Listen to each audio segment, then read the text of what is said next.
As you wish.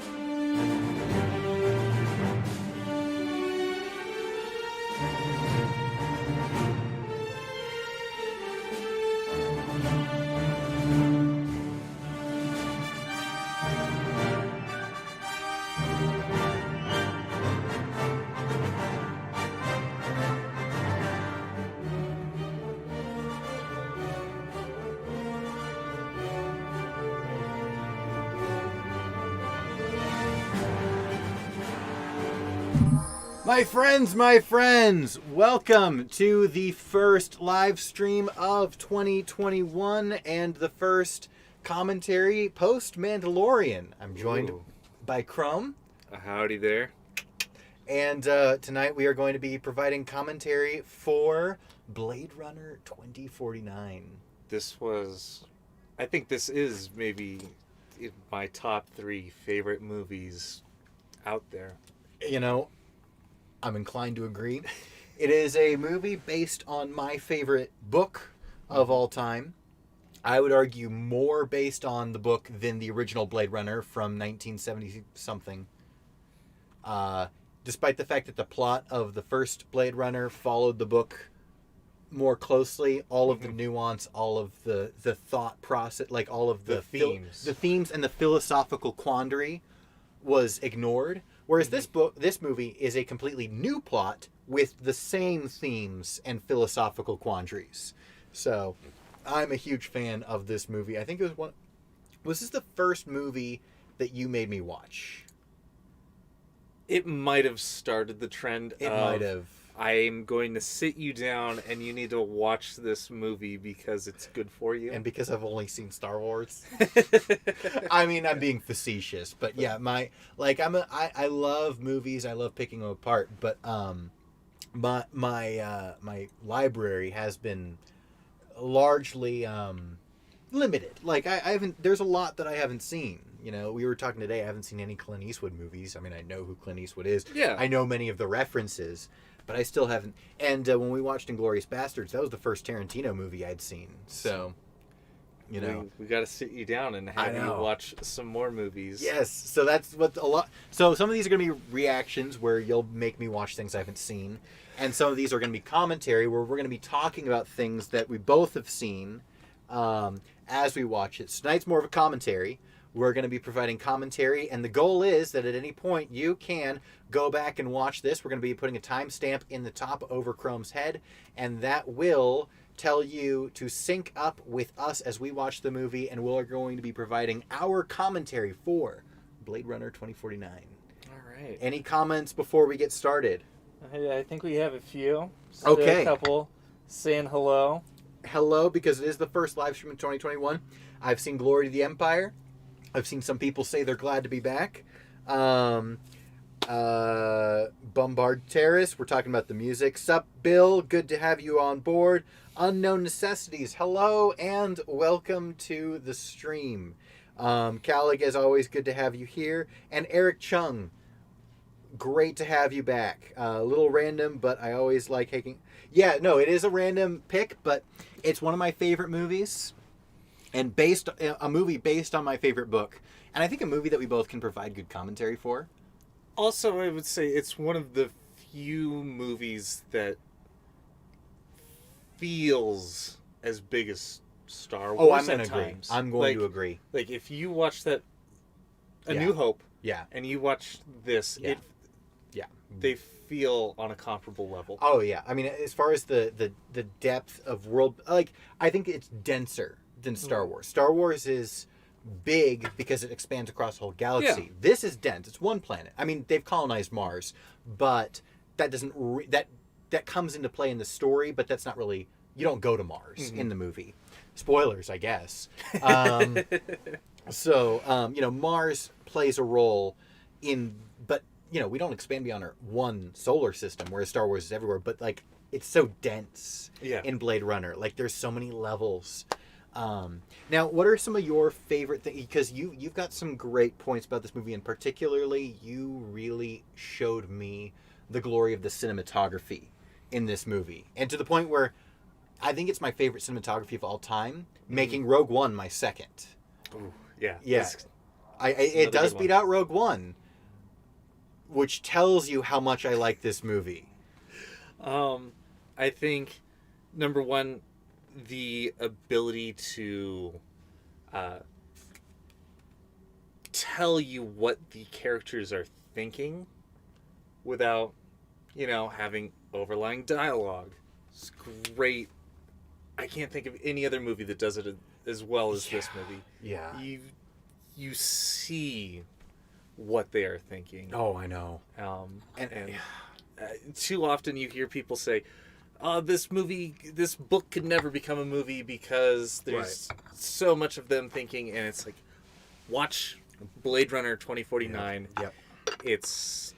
And I think the original Blade Runner is a great example of a movie that tried to tell you what the characters were thinking. Mm-hmm. The great example of that being Harrison's Ford character in the book wonders if he's an android, but that is never voiced or concluded upon. Yeah.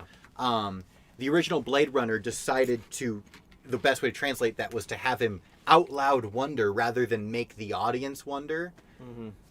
Whereas this movie, Your thought process follows Yeah. Kay. How can a director guide you to make sure you are thinking the right thing so that when things happen, you know what's happening without him having to tell you? Mm-hmm. It's remarkable. Movie is rated R, so there is a age restriction warning if you are going to do the watch along. But we do encourage that if you are legally allowed, either by age or by parental consent, that you will watch along to enjoy our commentary, because we will be providing no context. We'll be listening with headphones. We won't be putting anything on the screen because copyright. And on this channel, copyright claim does not mean that I don't make money, because I don't make money, period, on this channel. It means that the channel or the video gets taken off YouTube. Last couple comments. Bill, I want to thank you. The Totalitarian shirt is probably my favorite piece of merch that I made. I just had the idea of a fake tux that was like those fake tux shirts that was an Imperial uniform. I thought that was the coolest thing, and I was surprised that no one had done it before. So I'm glad to see that there's been a couple people buy that one. It's by far my best selling piece of merch. So very excited. I had the Big Z face mask. It got lost. I don't know where it is now, which is a bummer. But it did smell like pipe tobacco. So one question, not related to Blade Runner. Have we seen WandaVision episode? I have not seen the new WandaVision episode. In fact, before this comment, I didn't know it was out. Oh, yeah, it was coming out today. Oh, okay. Pure coincidence. And I have seen Hook.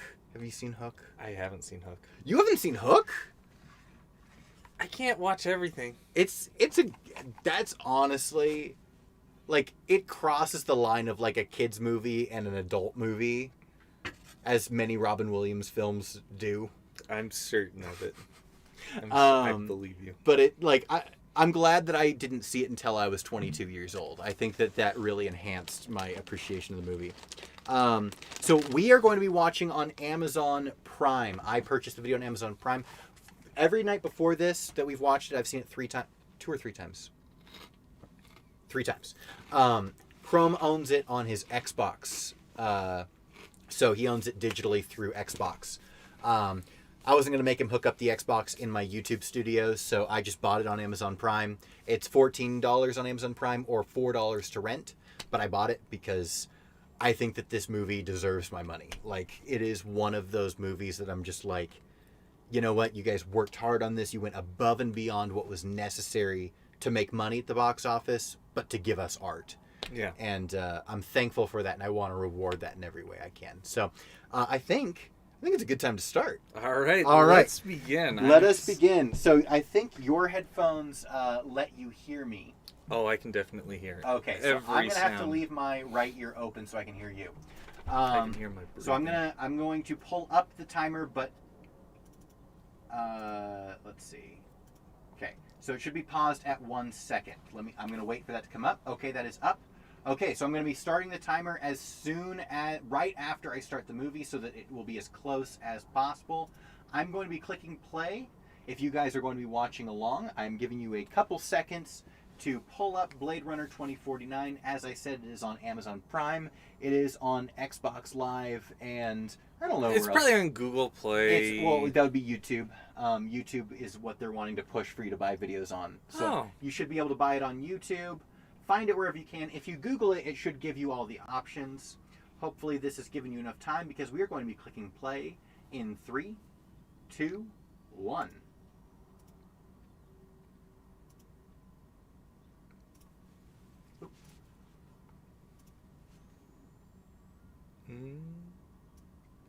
I don't know if we have audio. Or if I'm just a fool.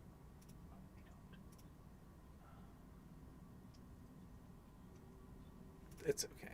There we go. It's not okay. We're not going to watch it on mute. Well, what I'm saying is I can hear it now. Oh. Just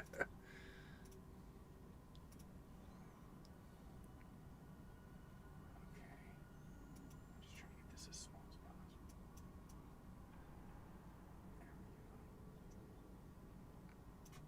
I think we can minimize that. Well, no, not if I want to. Actually, yeah, we can because I don't need to change to the drinking game because we're not doing a drinking game. Mm-hmm. We are just doing commentary, which means I can actually do this full screen. I don't just have to. So we're still in the. All right, replicants are bioengineered humans designed by Tyrell Corporation for use off-world Mars.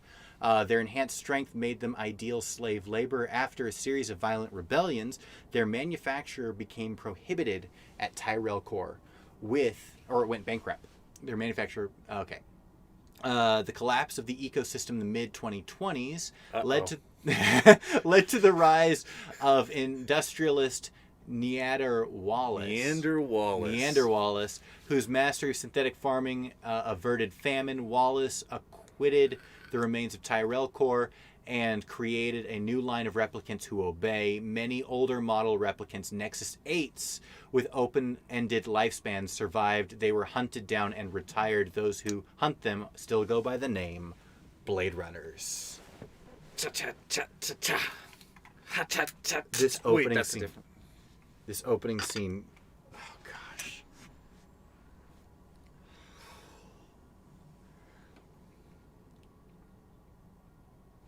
Yeah. I remember my breath being taken away in IMAX for this. You were telling me earlier that was a decision you do not regret with seeing this in IMAX. It's one of the better decisions I've made in my life.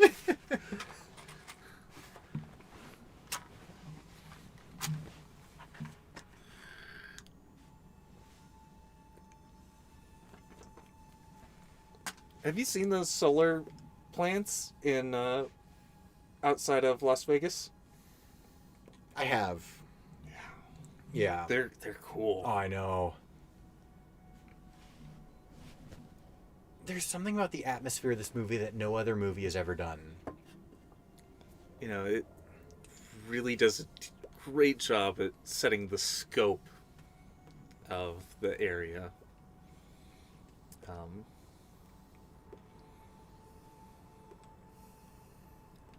Yeah.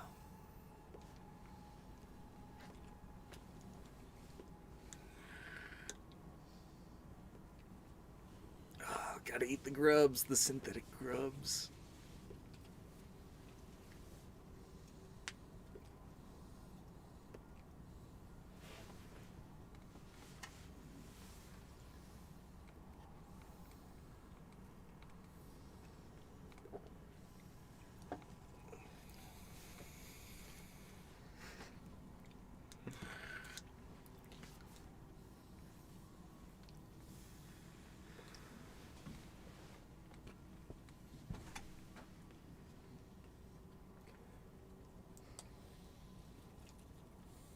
So, is there significance to the fact that the writing is in Russian? One of the big anxieties at the time when the original Blade Runner was coming in Because it was around the 70s. was around the 70s. It Soviet was Union. it was the idea of foreign influence. The big one being Japan, because suddenly we weren't buying American goods anymore. Right. We were buying. And Japan is a huge influence on the society of Yeah. the city in Blade Runner 2049. I can't remember the character in the original movie, but we see him here. He was Is it Decker? it was his partner. Oh, right. He would often speak a Creole? not well, kind of a Creole. It was a combination of Spanish, Japanese, and English. So I think Russian is just a bit of an expansion upon Did you that. ever watch The Expanse? I have Because seen a little bit more of it. okay, because that might be something worth making you react to. Chat, if you've seen The Expanse, which I consider to be the greatest sci-fi series of all time. How much of The Expanse are we gonna watch? The whole thing? Well, you know, we do one a week like The Mandalorian. It could get us through till next Mandalorian. Maybe not quite. Here we are. Dave Bautista isn't a giant blue man. I think he's pink, isn't he? And In Guardians of the Galaxy, he's kind of Is pinky. he pink? Yeah, he's pink. he's blue, but he's got like the pink. No, he's pink with blue lines. Right, chat? Back me up. Is Drax pink with blue lines or blue with pink lines?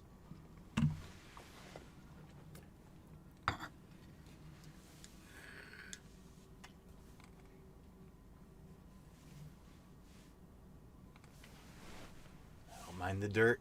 Dirt's real.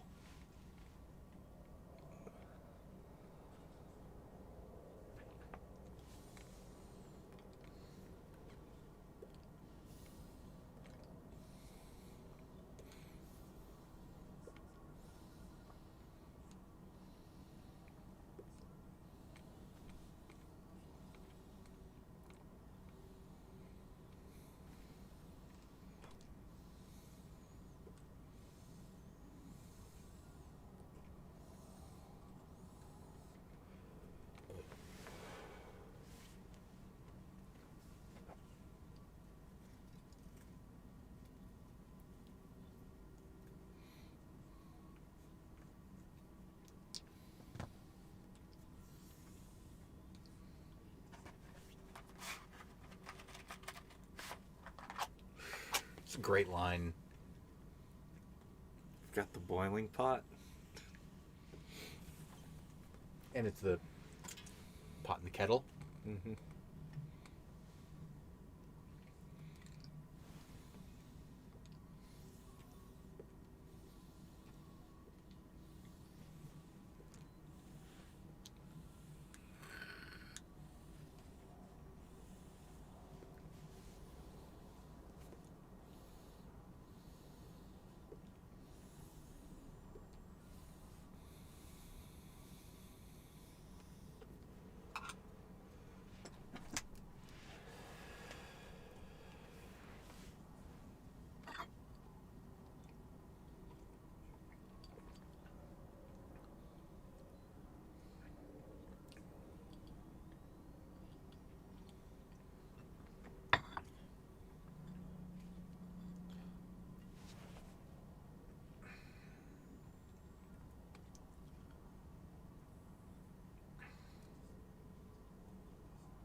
So the cinder blocks there demonstrating how much force they both took.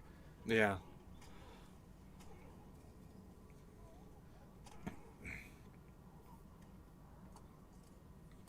Oof. Ah.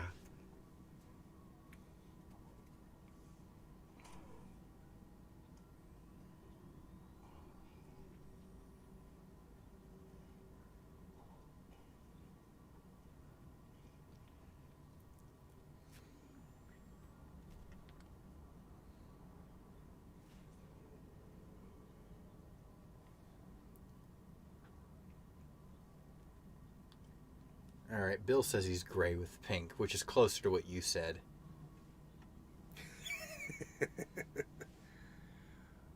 Subversion of expectations. The Blade Runner is a replicant. Already. Yeah. No more of that, like, will we find out later thing. But that's because they want to use that for something bigger.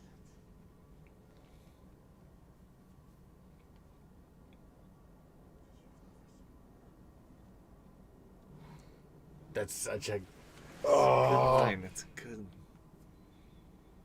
So this scene, it's all browns and oranges. Mm-hmm. But, like, dull brown, like, it's not like the later scene that's also browns and oranges. You know what I'm talking Yes. about? This is very drab. It's got that farm feel. It's the only scene in the movie that feels like it takes place in our world. Yeah. Um, I could... Like, the color tone is realistic. Yeah. By the way, interesting that it's boiling and he's able to touch it with his bare hands. It's another demonstration of their increased toughness. Mm-hmm. So this tree, by the way... The tree. The tree. The tree! Pay attention to the tree. It's... Yeah, just... so good.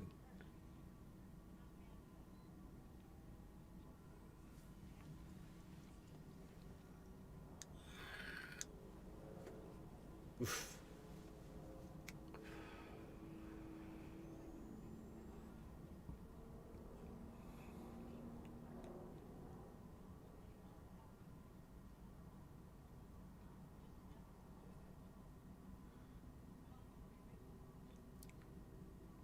So baseline something from Blade Runner, the original, which they test replicants to... No, that's the Voight-Kampff test? Right, Voight-Kampff. So baseline is to make sure that they're still obedient. Okay,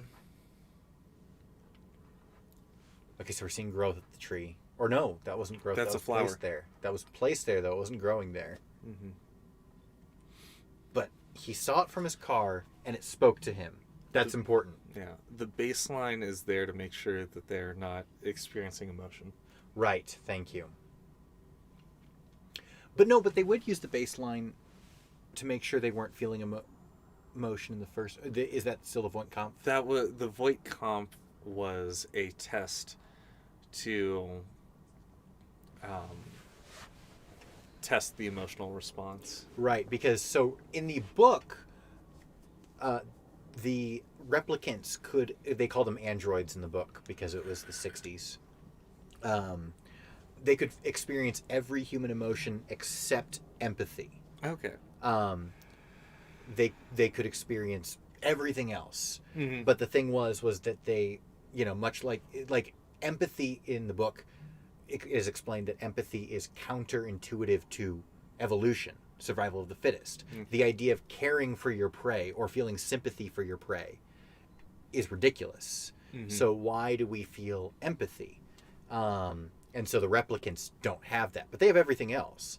So the only way to determine if someone is a replicant... Here comes... I just want to bring this up. Here comes one of my favorite shots of the whole movie. We're seeing yes. So, slums yeah. into... And there we go. Oh. We peer down into it, and we realize that these are high-rises. These are going up. This is not a desolate apocalypse. There is life between the alleys.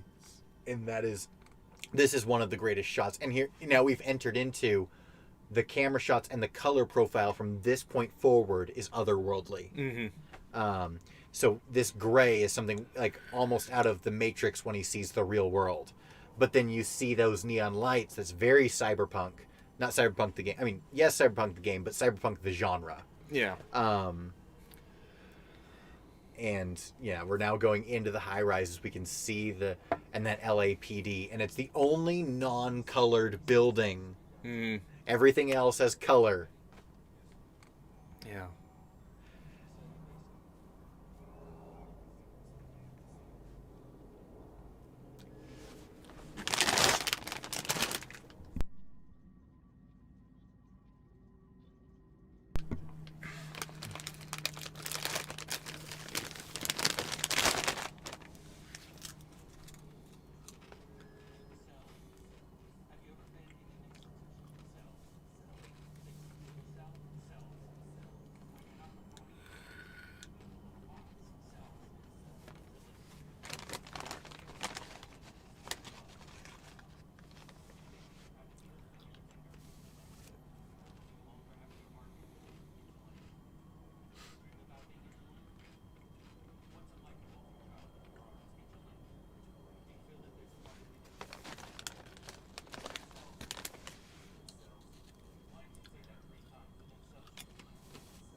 such a great demonstration. So yeah, in this rendition, they don't have any emotions, not empathy. Yeah, these are the newest generation. Newest generation. Well, also it's different world from the books. Yeah.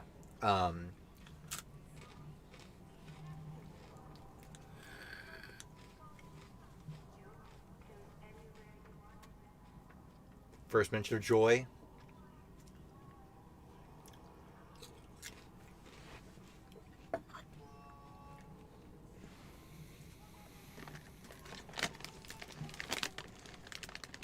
What's up?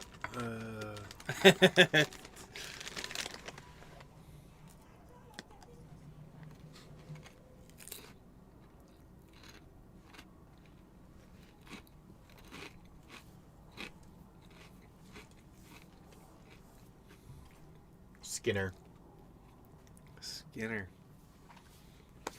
So we're gonna pay attention to that word. Are we? Are we? I don't think so. I think it's important, if I remember correctly.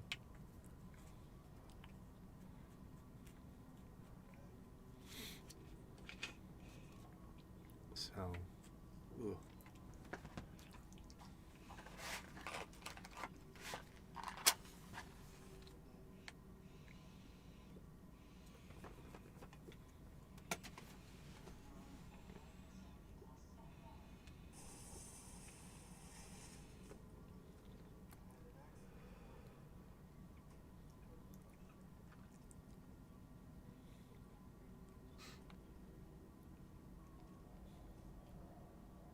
A little too perfect. A little too perfect, yeah.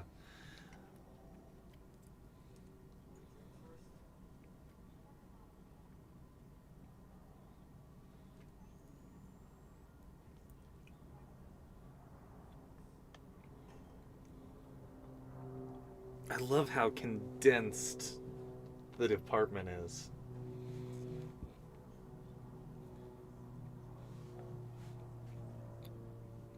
Thanks, Alexa. Yep, that's our second, because the first was that she said she's making dinner as he's holding dinner. Mm. Putting on the finishing touches for dinner when he's got dinner.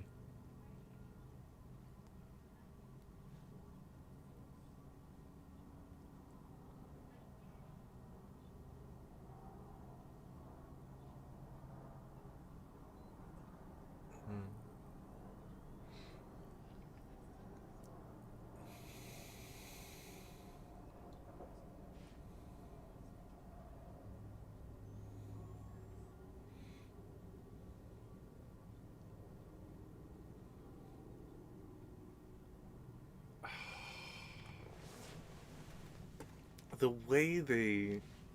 Joy is probably my favorite part of this movie. Yeah.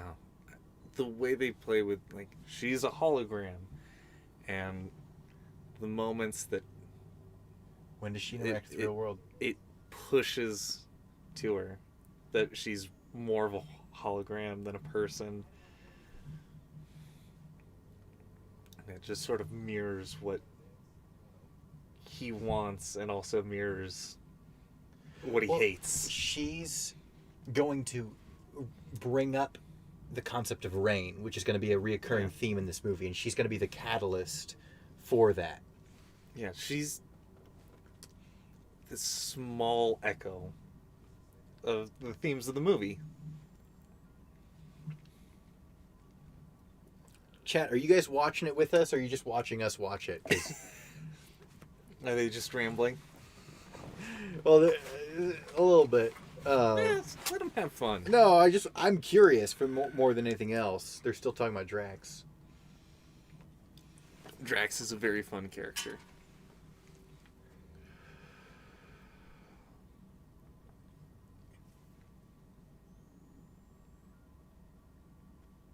I love that he frames this as a present for her. Mm-hmm. Because in a way, she makes him believe that it benefits her. Yeah. I mean, isn't that what she wants? To be real? Maybe he wants her to be real. Exactly. Maybe everyone wants to be real. So now we've got the Japanese letters. Yeah. But Here we it's are. interesting is that we had the Korean spoken language, Mhm. and now we've got the Japanese written language. Yeah. Multicultural.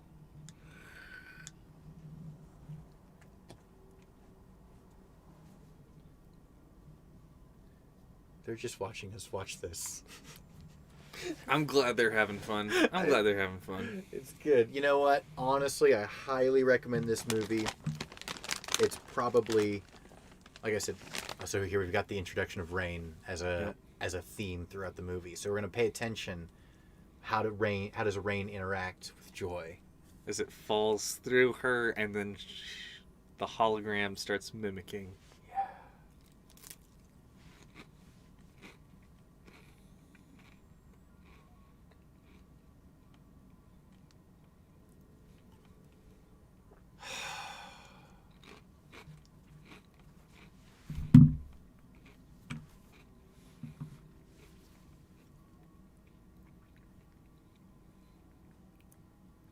The effects they do for Joy are Remarkable. maybe like the highlight of special effects Yeah, in you this can movie. see the lights behind her.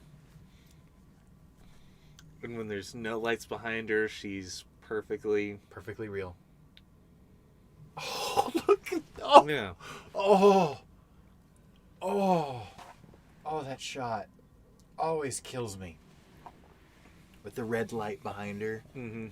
Oh gosh.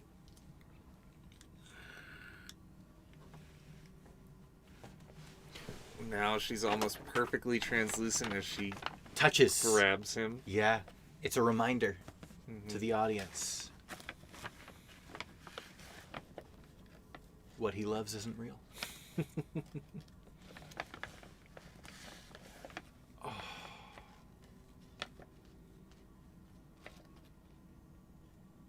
Ooh.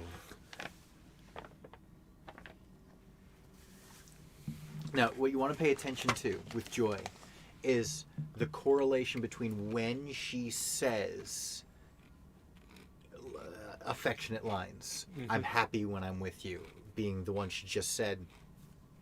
And she said that at her most transparent, the most unreal she is. And now, as they're preparing, they're in one of the most intimate moments you can have in public. They're kissing. She freezes. No reality. Yeah. The fantasy stripped. This does it 10 times better than her. Hmm? This conveys the same message 10 times better than her. I think her was just a different story, and it was fun. It's a different.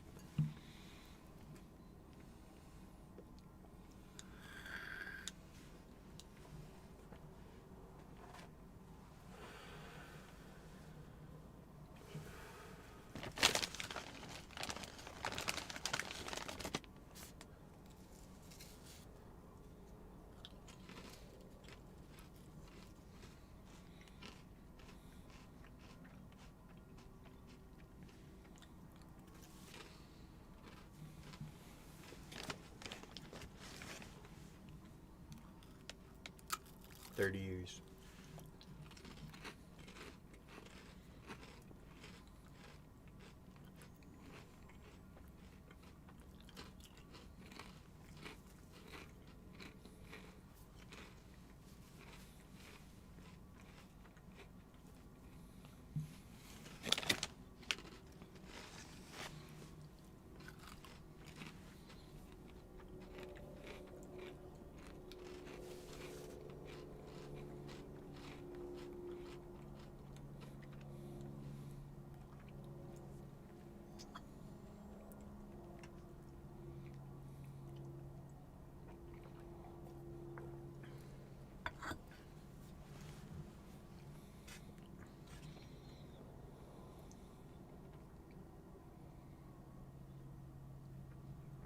So replicants, if you haven't experienced this before, are bioengineered. They are androids, but they're completely biological. Yes. They're essentially human robots.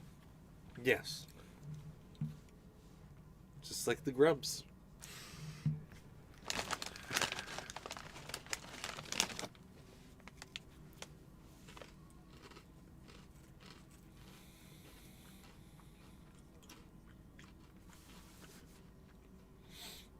Skin job. Just part of the slang. Well, yeah, but skin job, Skinner. Yeah. Mm-hmm. So skin job would be a derogatory term for a replicant, a humanoid robot. So And then a it's- Skinner would be someone who kills them.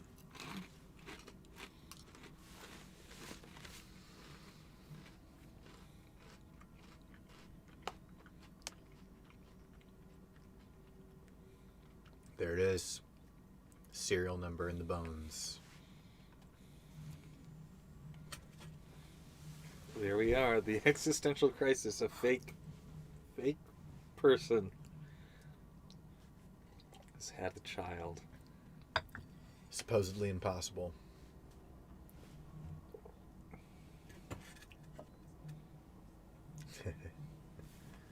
Oh. That shot.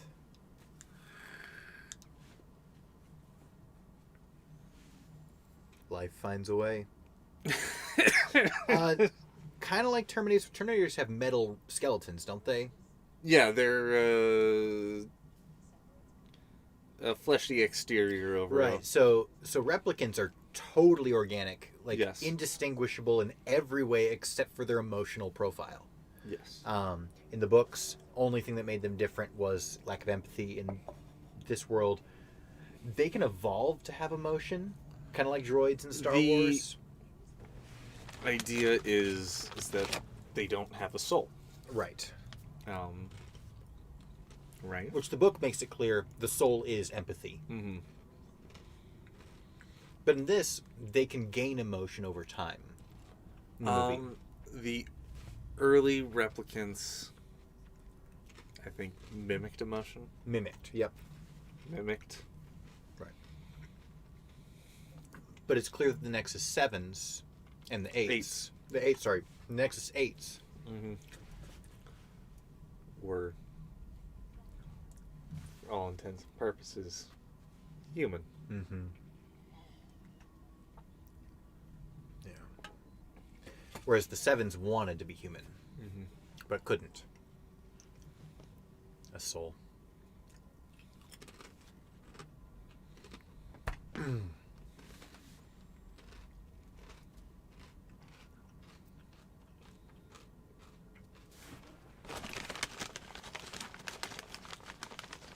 So there's a very distinct color profile for everywhere they go, and many of the scenes, like you can look at a screenshot from this movie and pretty much tell what scene it is from Mm-hmm. just from the color profile of the shot. Oh.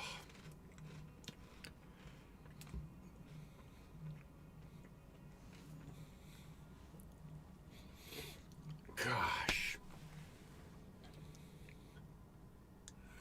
This cinematography is just beyond remarkable.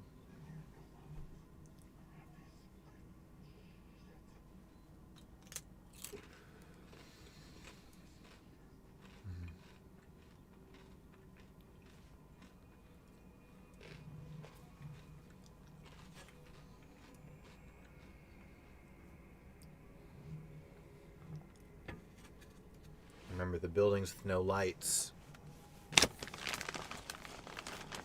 Wallace Corporation, Earth headquarters. No. Oh, yeah. Notice how the light is moving. One of the big things that they wanted was always to have something moving in the background to keep it feeling like Yeah. more is going on.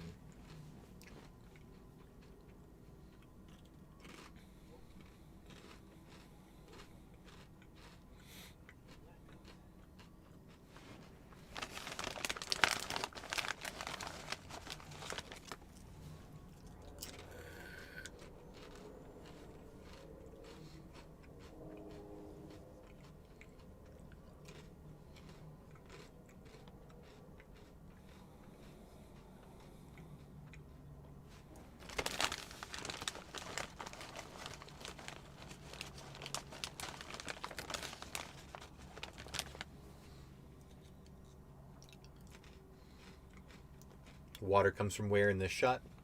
From up top. From the top? Okay. So we're going to pay attention to that. Right now, we've got water reflections coming from the ceiling. And they're always on the walls. There's some light. And there's like a Light shining down. light shining down through water. Mm-hmm.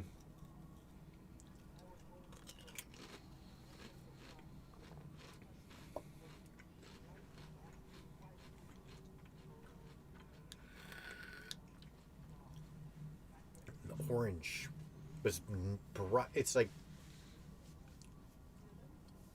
glowing wood. Yeah.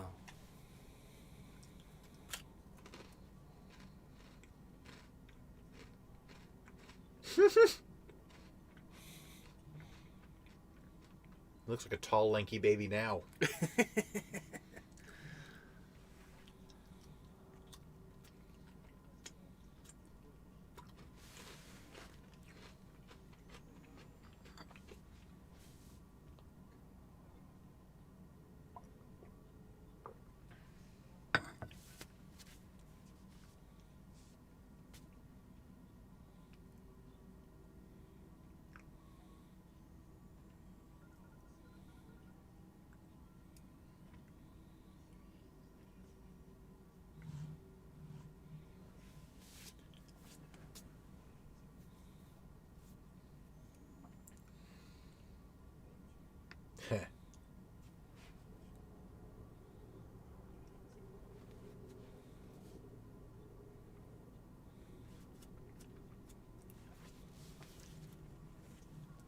Look at. Oh. It's like Egyptian. It feels like they're walking through a temple. It does. I mean, the slightly trapezoidal Yeah. nature of the doorways.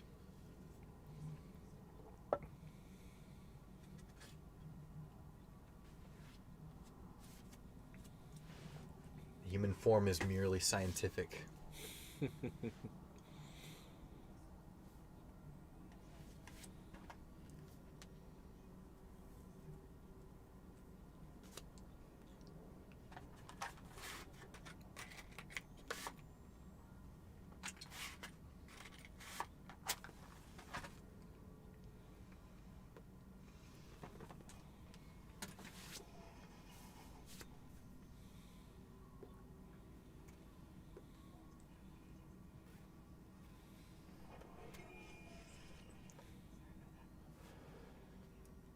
Replicants are stronger. New color palette, new mentality. Yeah.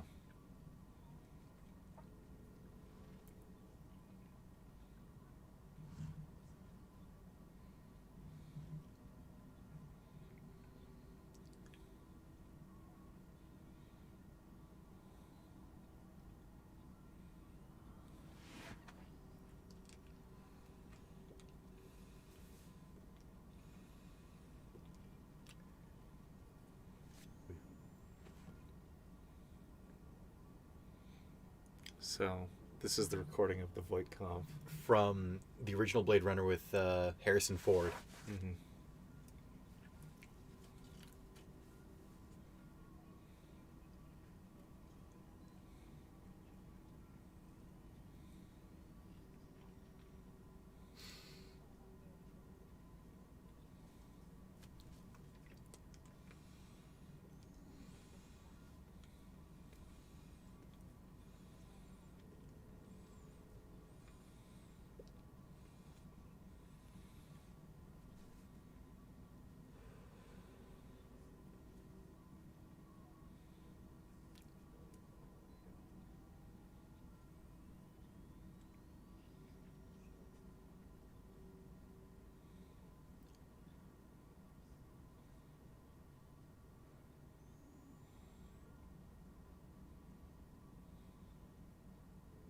How can a replicant like? Well, the idea is that the Nexus 8s have that full range of emotion. Exactly. Even though they weren't supposed to. And these newest replicants have that all stripped back. Right. By the way, if Nexus numbers sound familiar, yes, that is why Google named their phone line the Nexus. Whatever. It was a Blade Runner, or it was a Blade Runner reference, or a Android sheep. Here he is.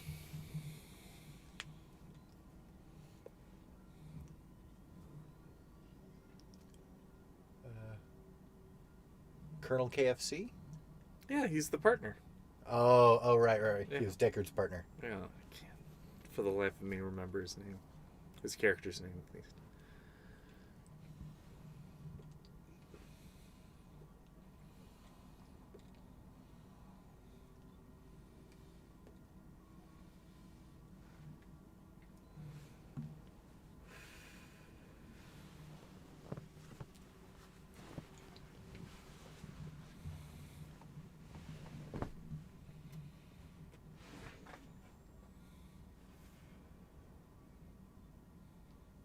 Sheep.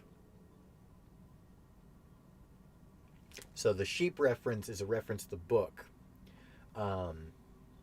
The goal was to own a sheep, a living sheep, not a android sheep, a real sheep. But the problem is, replicants don't have the empathy required to care for a living animal. And now, this shot, Here we are. Here we on the are. surface of the water. the water is now shining from below.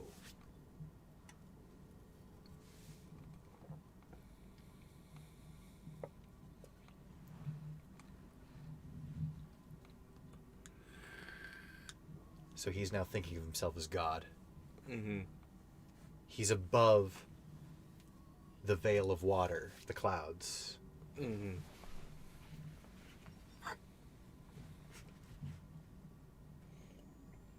But I love that he's blind.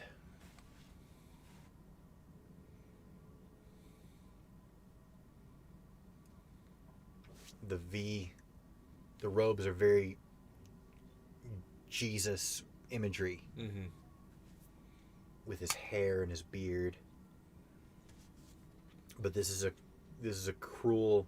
This is not we are made in God's image. This is God made in our image. Mm-hmm. It's a copy of a copy. Ah, this scene.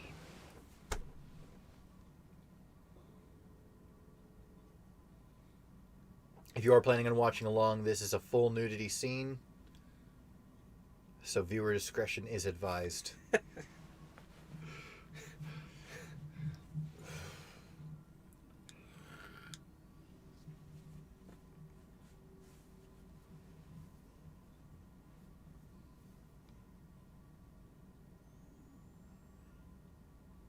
It's the touch.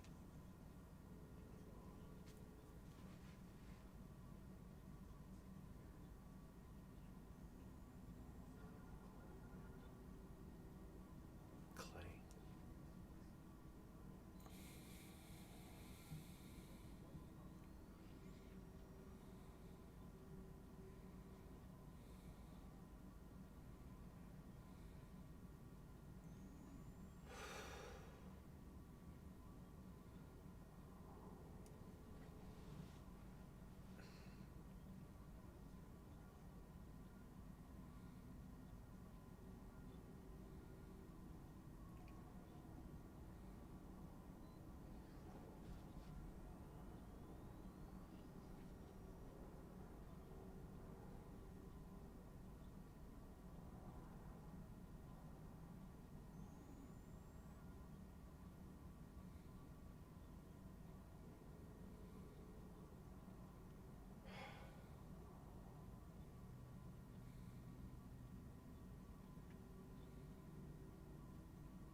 And this shot, it's so uncomfortably voyeuristic. I know. Just to reinforce that she's Not a person. not a person. She's a product. But the fact that he's blind Mhm. and uses technology to see. Mhm. It's so important. One of them stays on her. I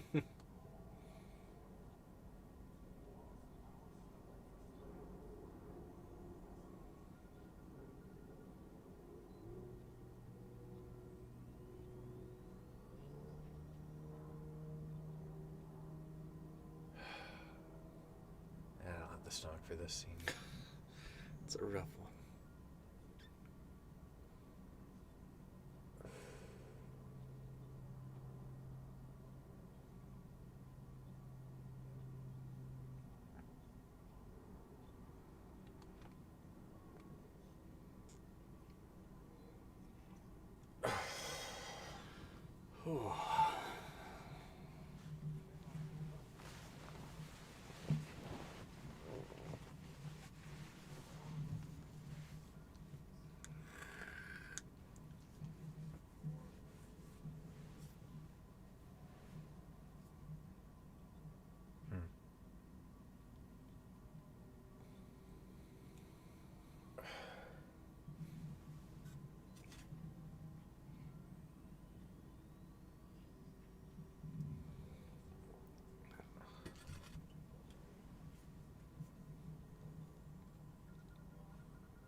All the eyes are on her now.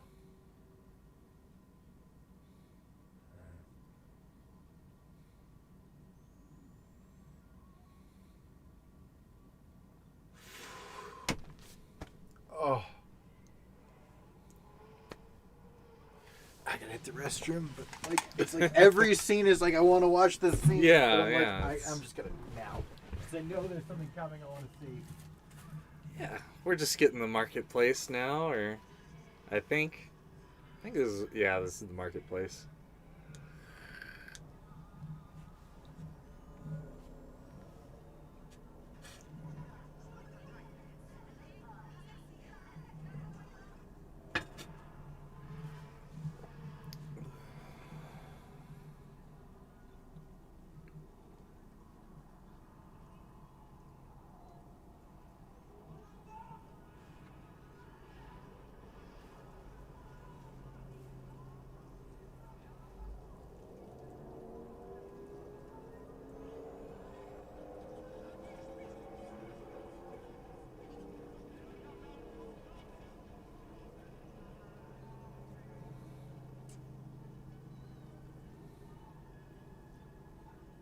Oh boy.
So with the issue of prostitution, the question comes back to what's real. Yeah. Oh, gosh. It just hits you every time. How much more real is the interaction with them than it is with Joy? Right.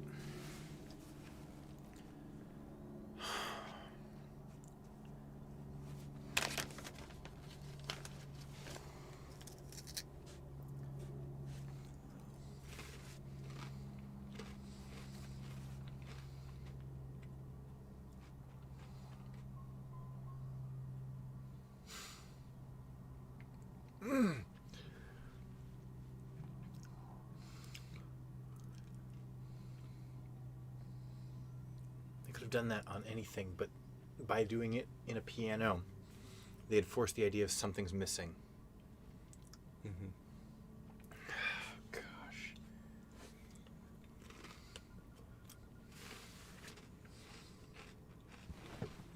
All right, so here we're going to start our biggest breadcrumb that we're going to follow through the movie.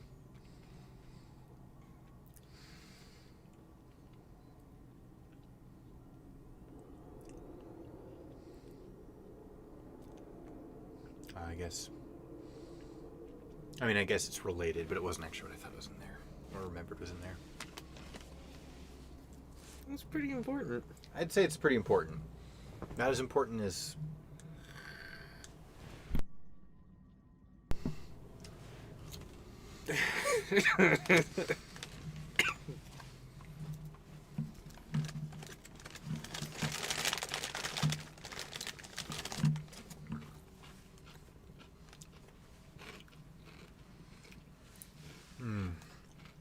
What? You got sour cream now?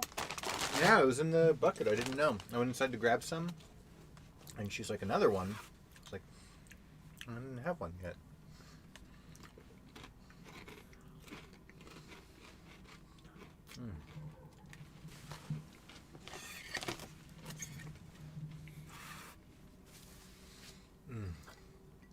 I'm going to need another dose of liquid.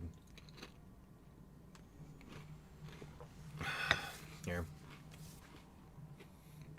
Thank you. Oh, it's a flashback. It's memories. It's memories.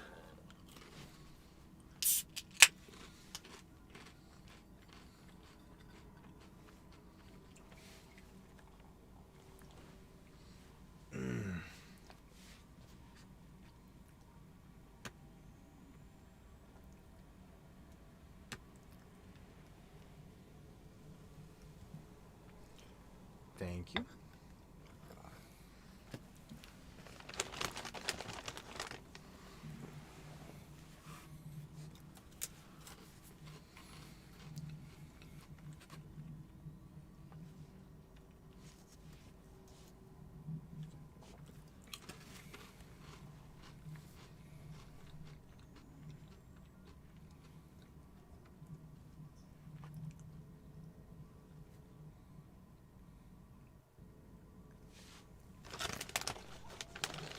Oh.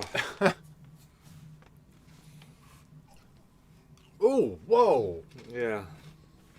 That's a clean blow. I mean, not clean, but precise. Yeah.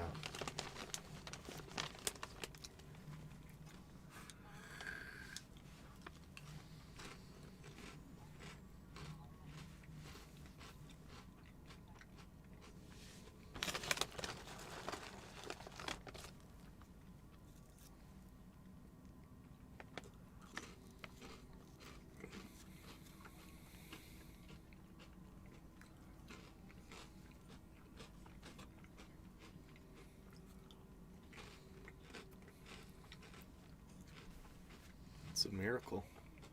I love how his name is in quotation marks in the subtitles. Mm-hmm.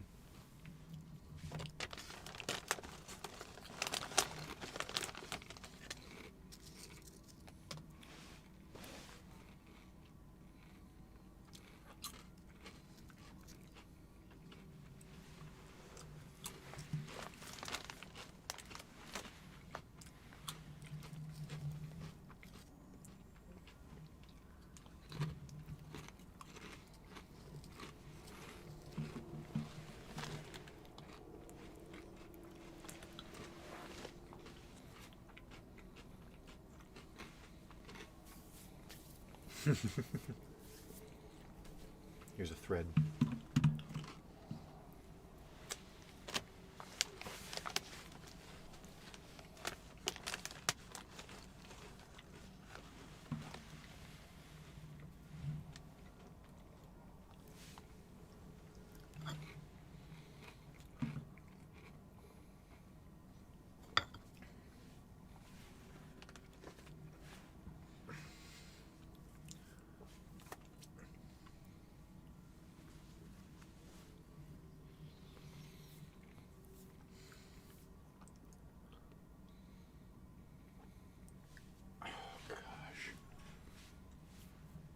Can't help but feel like this imagery reminds me of like a Christopher Nolan film of the place where he was or the place he remembers as a child.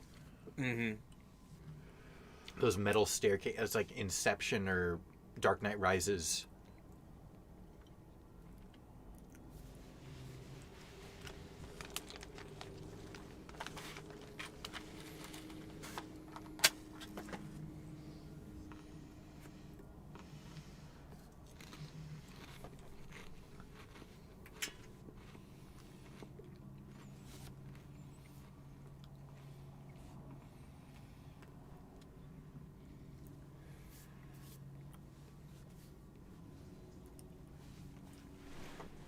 So I remember what I noticed the first time I watched this movie.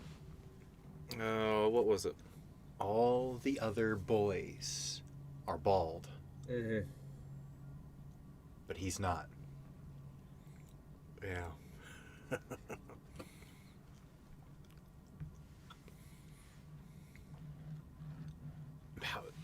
I'm proud of that Yeah, pickup. that's a good. So, if it's your first time watching it, I'm not going to tell you what that means, but I'm going to tell you right now, noticing that is important. I don't know. I think once we get there, Once we get there, it all makes sense. I feel like we're gonna have to bring up the big spoiler eventually. Oh, well. What do you mean, before it happens? Yeah. Probably. We'll just warn people beforehand. We don't need to bring it up yet.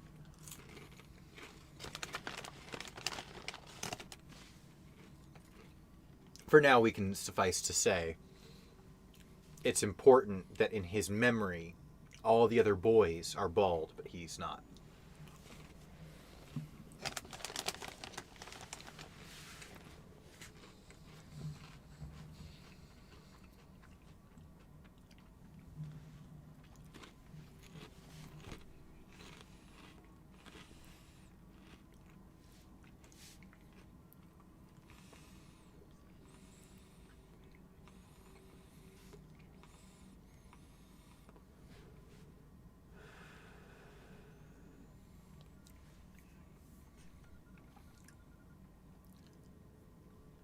Wallace jingle.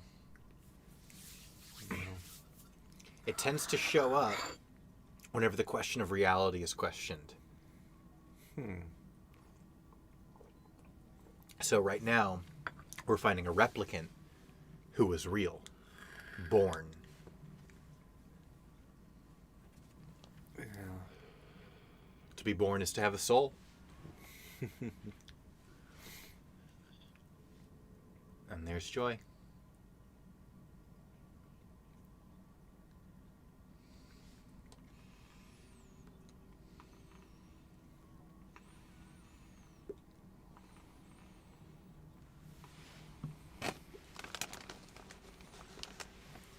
She's binary.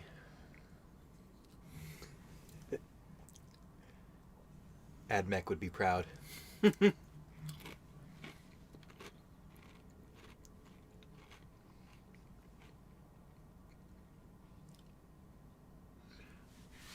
I love that touch.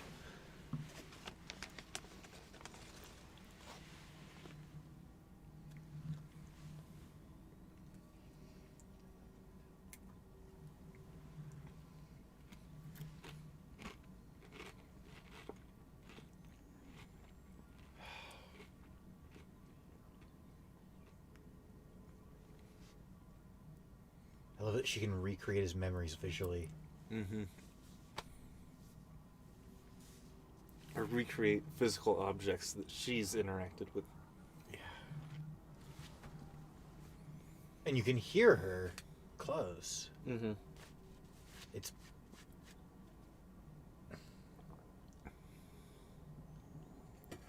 oh, but she's still not touching him.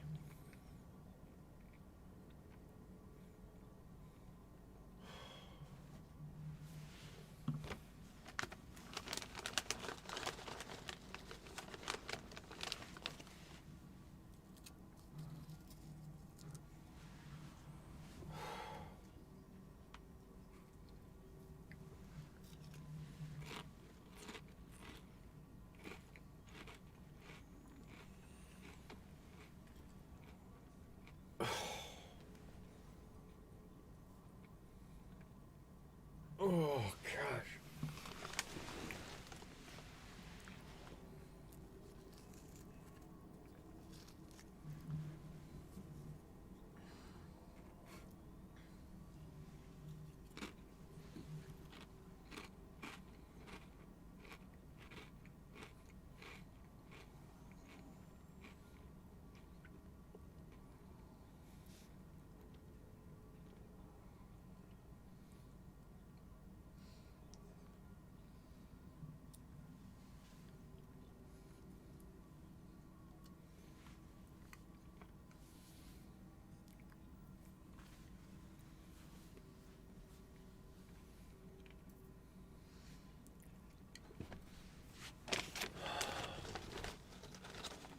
Galatians.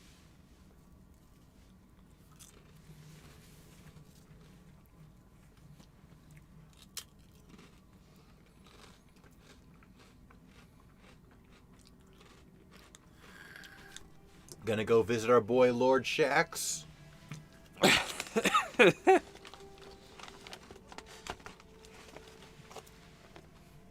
No one tells me what to do.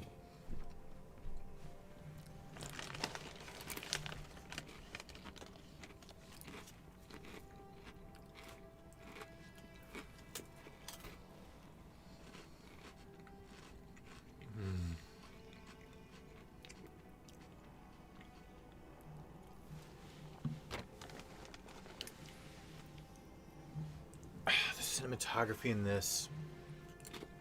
Rogue One is good. But this is unparalleled.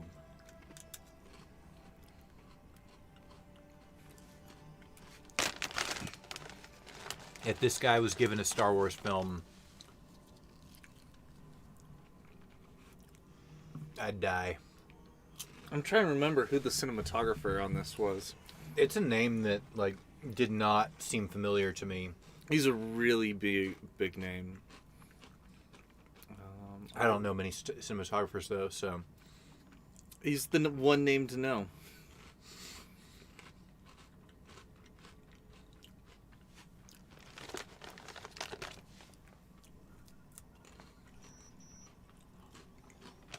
Oh, man, I forgot about this.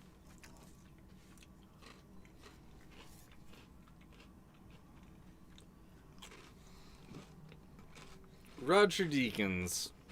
Roger Deakins. Mm-hmm. What else has he done?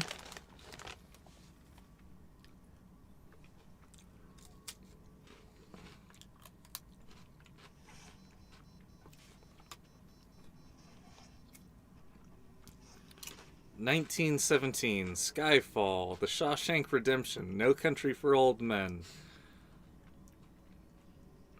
I can believe Shawshank. It has some similar scenes, but he's so diverse in this movie. Like, each scene has its own feel visually. It is Roger Deakins. Thank you, Bill. Bill. Thanks, Bill. He probably, since there's a delay, he probably sent that before you. Look, you got a chance to look it up. Gosh, he's...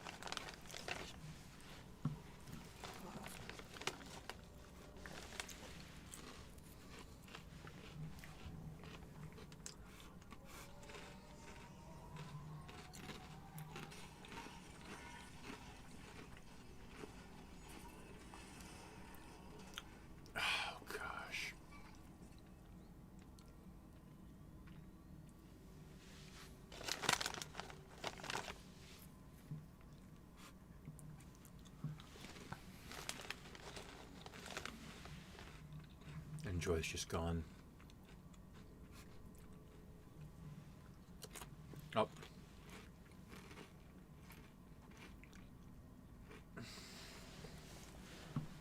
But notice there's rain outside as she's doing this. Mm-hmm.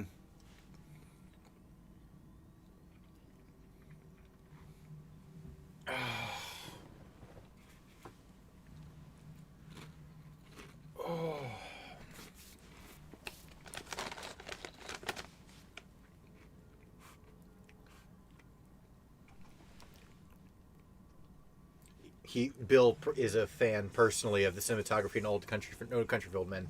Oh, yeah, that's a beautiful film. I'm gonna say though, I don't think anything tops Blade Runner. Have you seen No Country for Old Men? Having seen both, what do you say? Oh, I think this one just has more to work with. I'm gonna agree with that. I don't think it's a matter of skill or him doing a better job. I think that this movie elicits that complexity and variety, and in a way requires,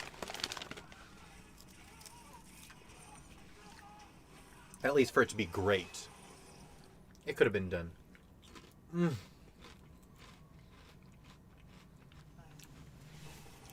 I love that cut of love. Mm-hmm. That total disconnection of what he's experiencing and what she is. And again, she's below the water. Again, getting her nails done while she causes death and destruction.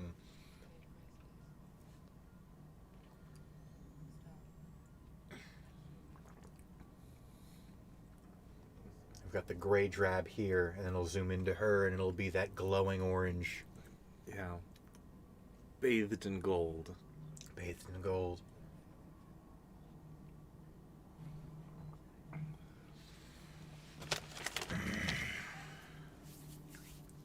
What a masterpiece.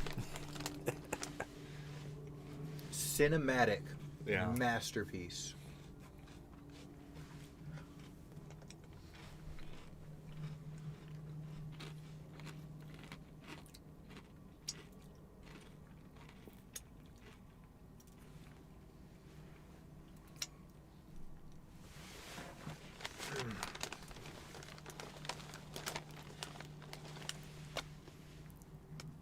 He said Javier Bardem stole the movie. Oh, yeah. I got it. That's fantastic.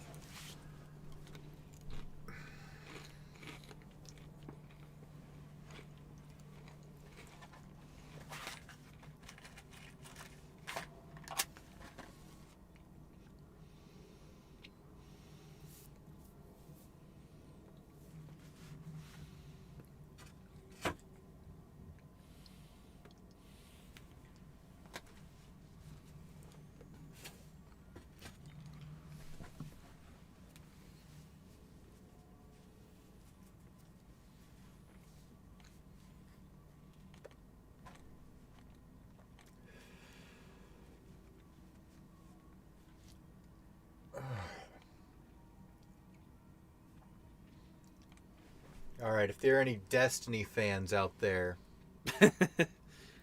we're approaching the domain of Lord Shaxx. Oh, and by the way, bald boys and girls with hair.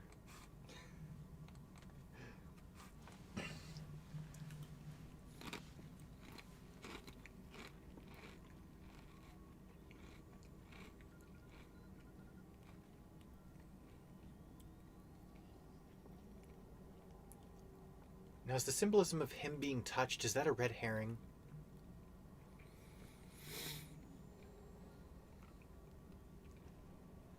I think it's the beginning of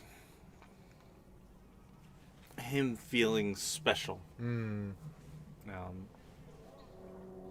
mean, from their perspective, they just want to be adopted.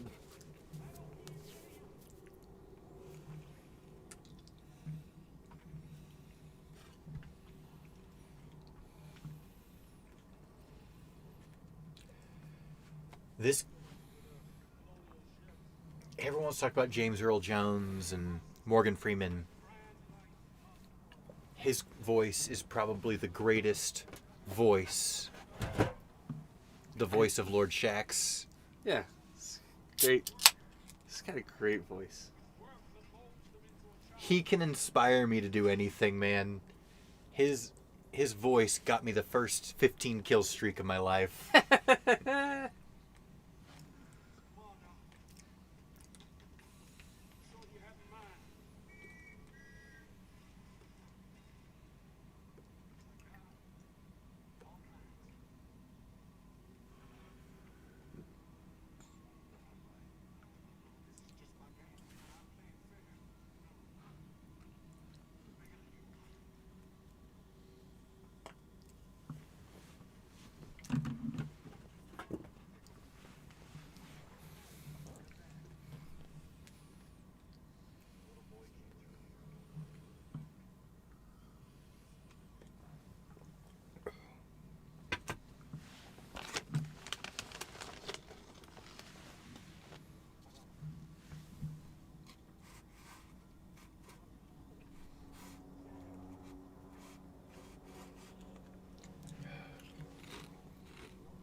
Back to that Nolan staircase. Mm-hmm.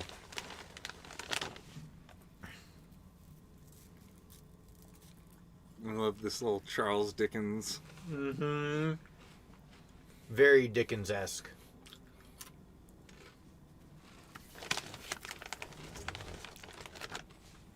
Because Little Boys and Orphanages was kind of his, like, only writing motif. He was a fan of it. I still remember having to read David Copperfield for school. And it was the worst book I've ever read. I didn't mind Nicholas Nickleby. But David Copperfield, that book is just dreadful.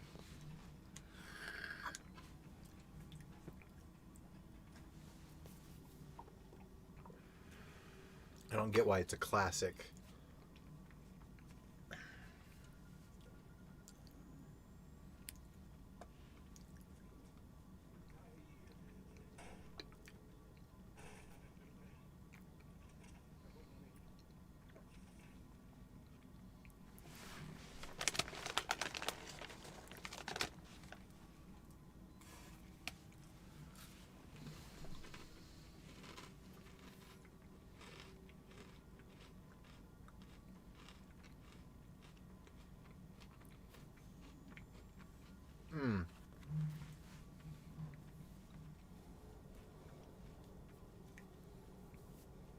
Only one thread left to follow. The memory. And what's great is the increasing presence of emotion in Kay. Yeah. You know, we open the movie, he's got no emotion. Right now, he just had no emotion when he should have had emotion. And he waited 8 seconds. Mm-hmm. And then all of a sudden, he closes his eyes. And right now, it's still a little calloused. But he sees the horse. So we're going to follow the memory.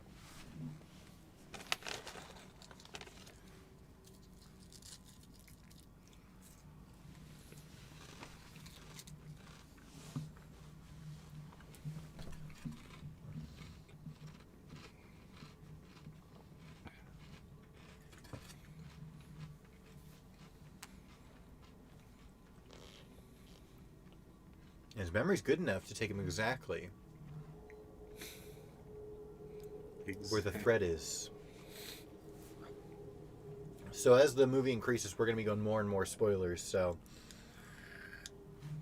Hope you've seen it. hope you've seen it.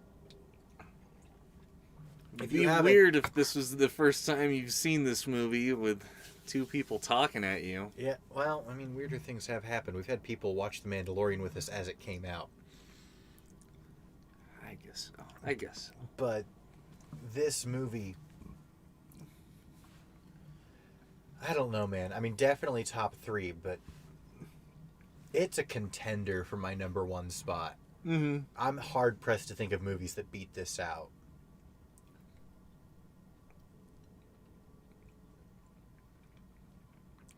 It's not an everyday movie. Oh. You know, No, it's a no. good twice a year movie. At most. I mean, maybe once a year, but because you don't Yeah. want it to lose its impact. This is a punchy, impactful movie.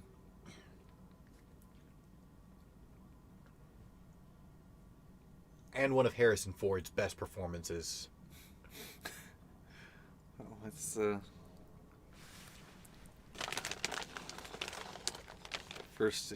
first time in years Harrison Ford's decided to care while acting. Right. Yeah, because he didn't care when they remade Indiana Jones. He didn't. I mean, like, he did a good performance in Force Awakens, but he didn't. That was only because Abrams promised to let his character die.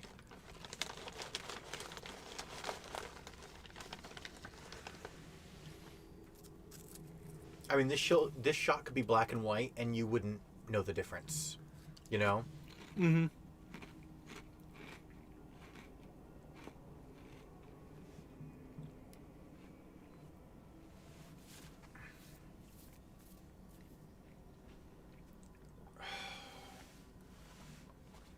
The memory's real. Memory's real. The memory is real.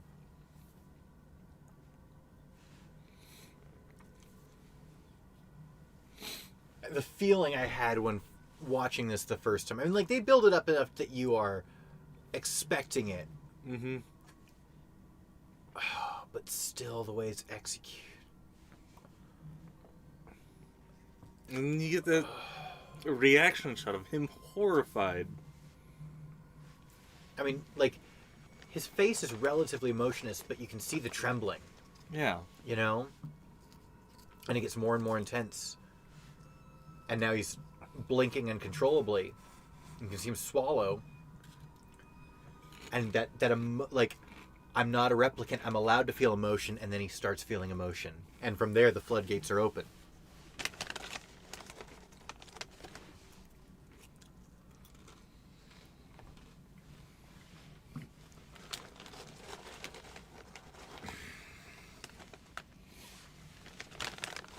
So early for a reveal of that nature.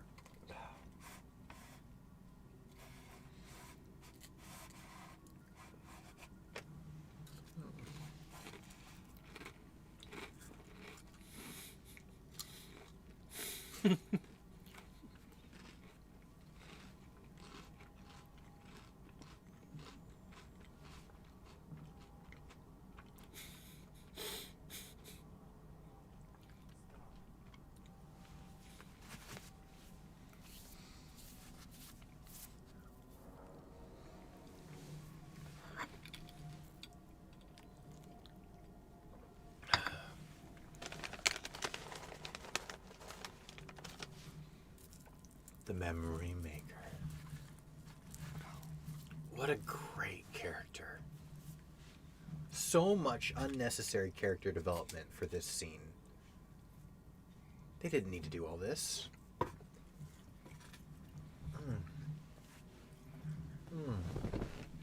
The lens distorts reality.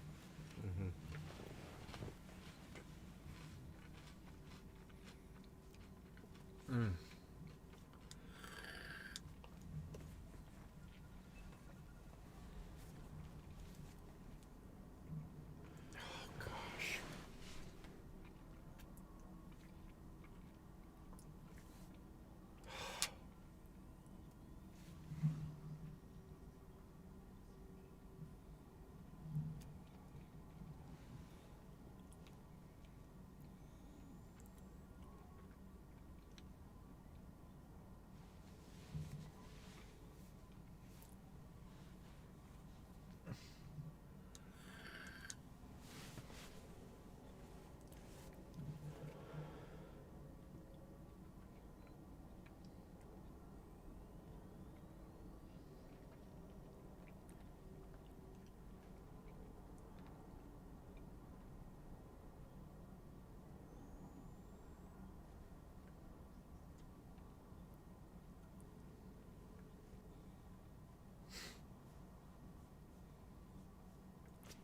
Emotion right off the bat. Mm-hmm. Little touches.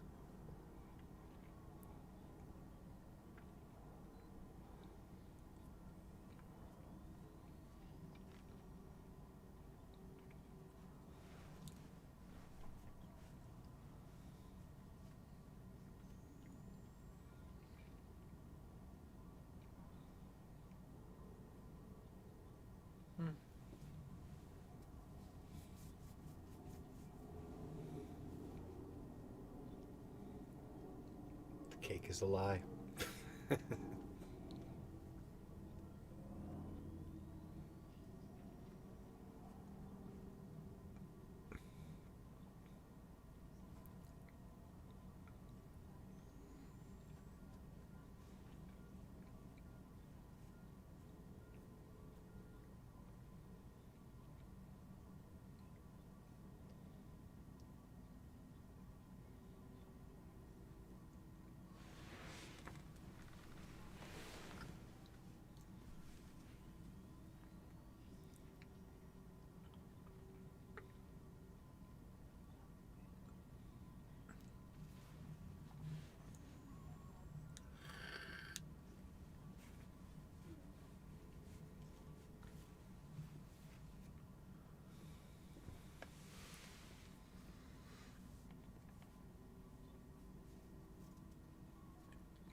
There's a bit of every artist in their work.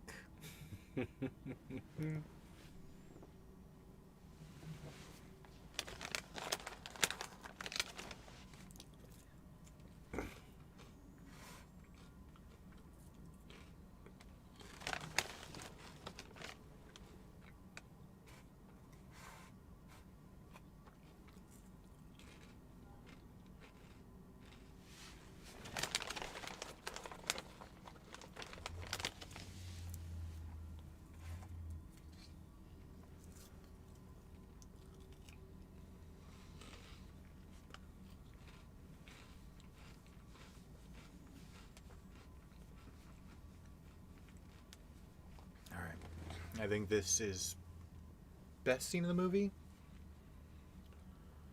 It's close.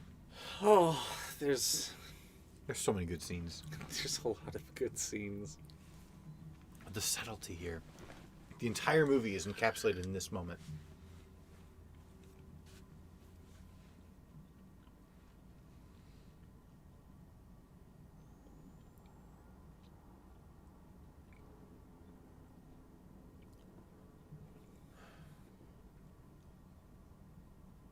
So she's looking into his memories. And we're going to see he's not reacting emotionally. But she is. Mm-hmm. He has hope in his eyes. Like hope that his memories are real. But the actual memories aren't making him feel anything. The swallow and the tears.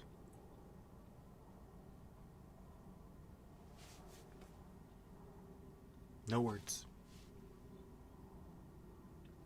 Someone lived this. This happened.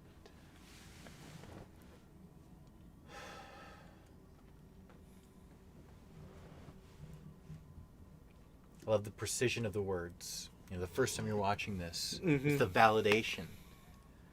He's real. Hello, cat. You want to go inside? I don't know.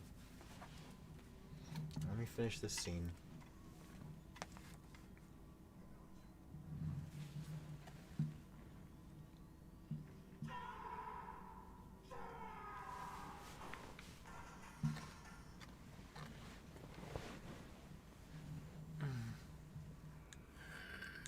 She's still trembling.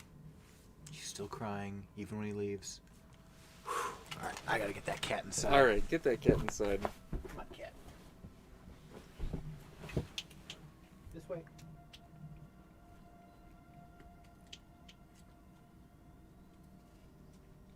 Here we have the snow, so similar to the rain on Ana de Armas. We had the snow shot. Oh no! He missed the snow landing on his hand. Okay, so that's an important thing to make note of. Is this is that rain symbolism that we were talking about? That, you know, the snow lands, and it lands on him, and it melts into his hand. It's a sign of reality. Reality. Ooh.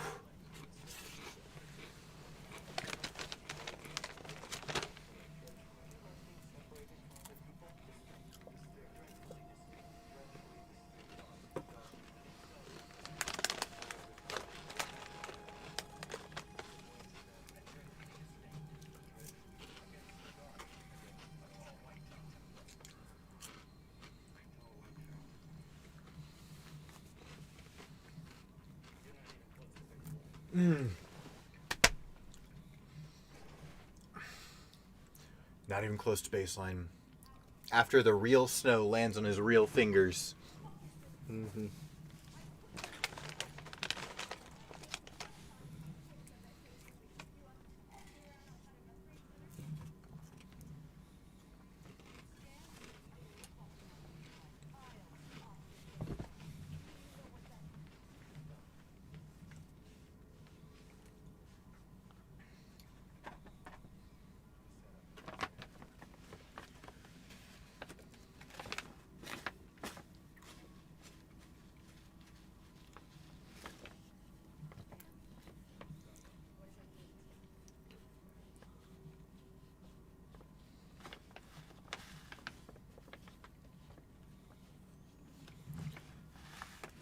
This is the first time the movie's been clean shaven.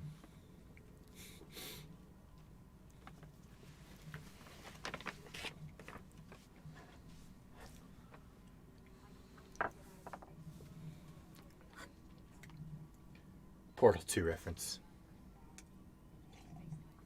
Cake is a Lie is more Portal 1 than Portal 2. Yeah.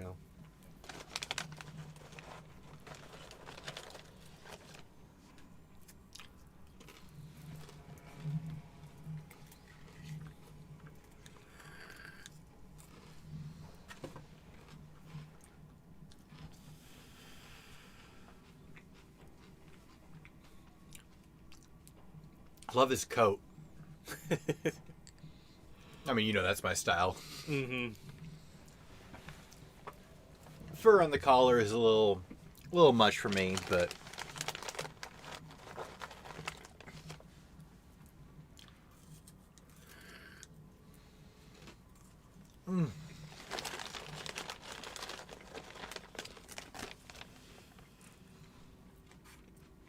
red blinking light outside behind Joy.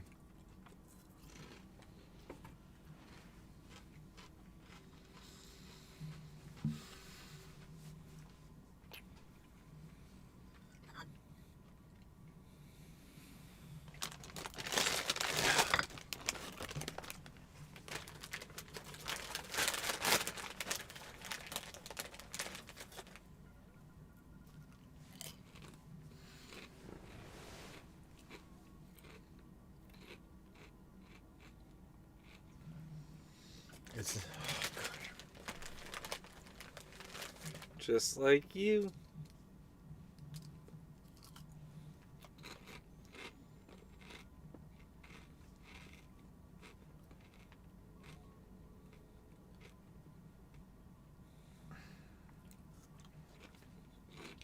the amount that's communicated. Like, there's dialogue in this scene, Mm-hmm. but the amount that's said.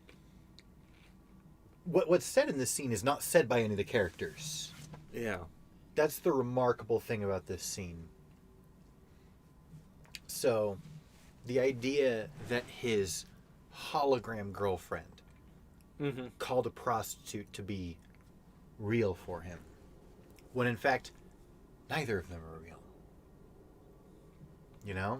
Yeah. Neither of them really care about him. And at the same time, he's dealing with his own question of, am I real? Mm-hmm.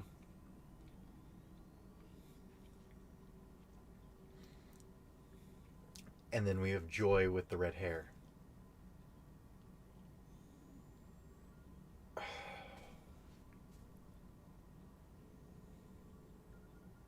And it's like intended by the characters to be the sweet moment. But there's something so hollow. Yeah.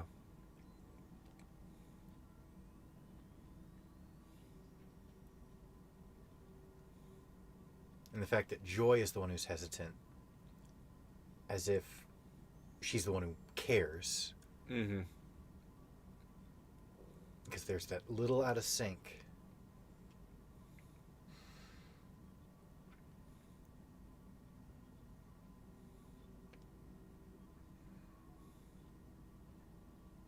Everyone's just goes back and forth. Who's doing this? Who's there?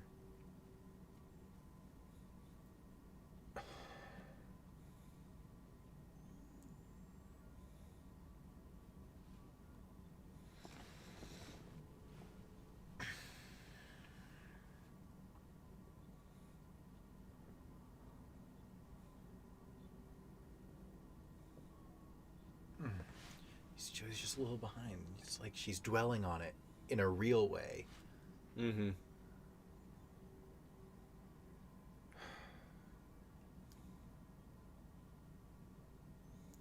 Which hands are causing ruffles in his hair. Which aren't. Yeah. Which aren't.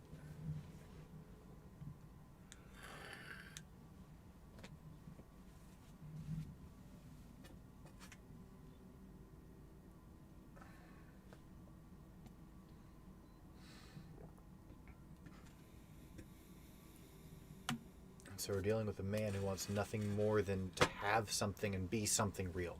Yeah. Confronted by the unreality of his life.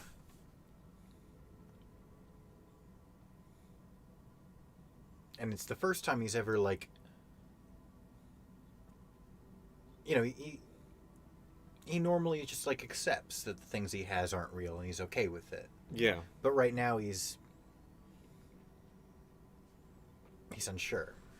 Mm-hmm. There's that extra hesitation.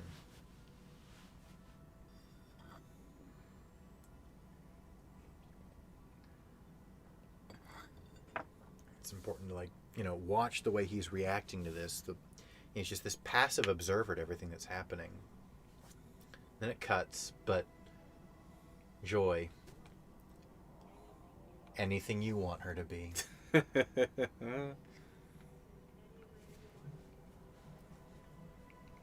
And of course, the Joy in the ad is slightly different. She has her hair different. She's got different makeup. That was, like, just masterfully executed. Yeah. You know, that was not like, ooh, I'm feeling, like, hot and heavy watching that. It's like, this is just, like, tragic. Yeah. There's something deeply saddening about everything that's happening. And he showers.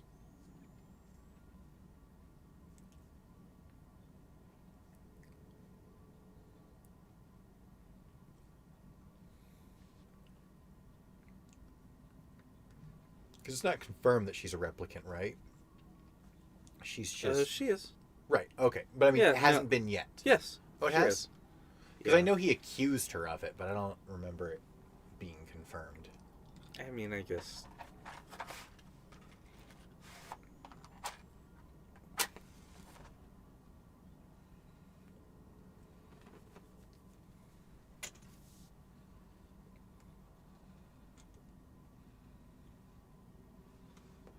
Did you notice that?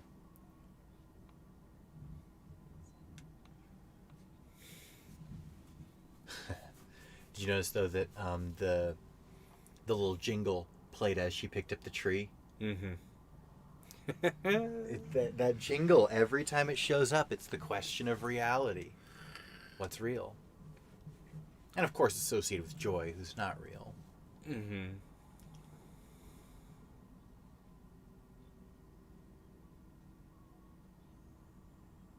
The girl who stayed, you can see the light through her.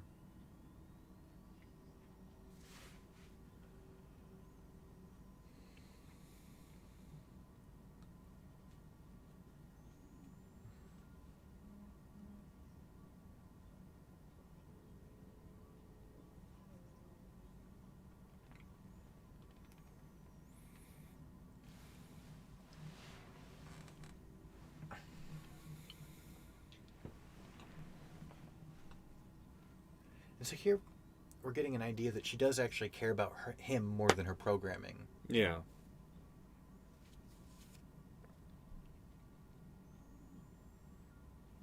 Foreshadowing.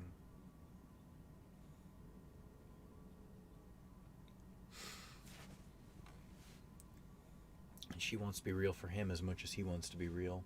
Mm-hmm. She's still calling him Joe.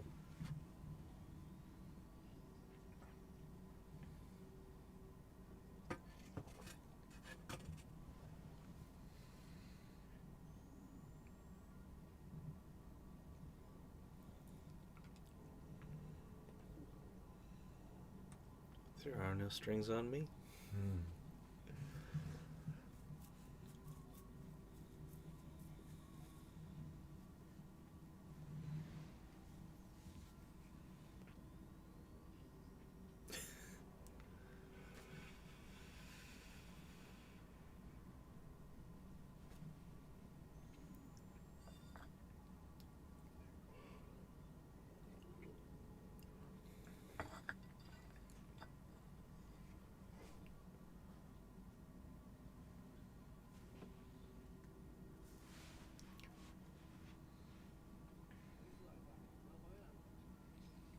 Real wood makes you rich.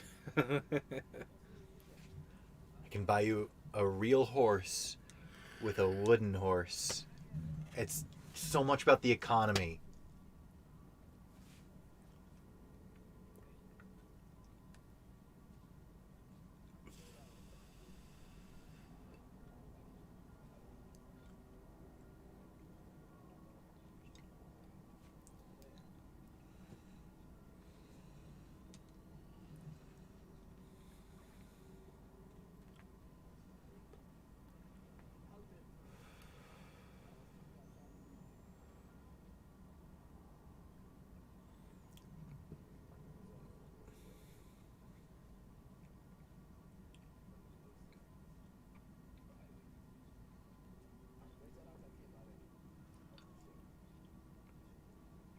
So where's the most nuclear hot place on Earth? Las Vegas. Las Vegas.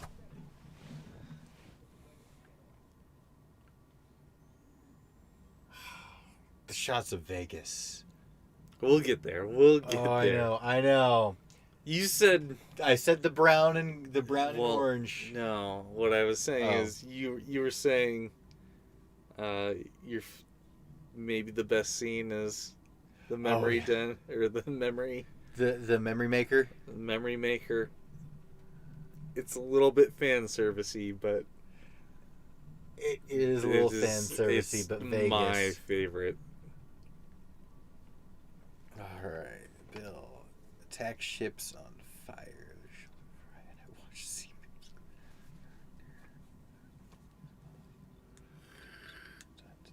Hmm.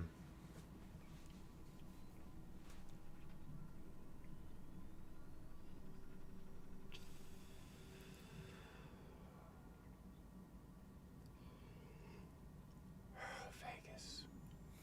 Post-apocalyptic Vegas.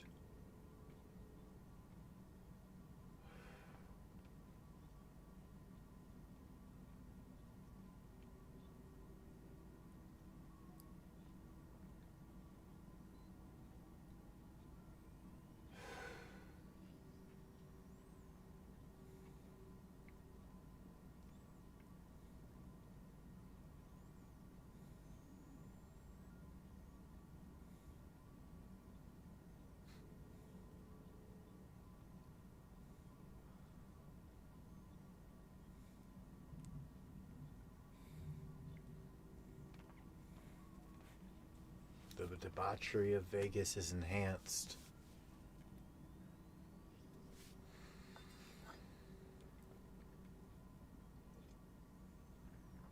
Gosh, I love that coat. Ooh. This is another good one. Yeah, this is another good scene.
Oh, gosh.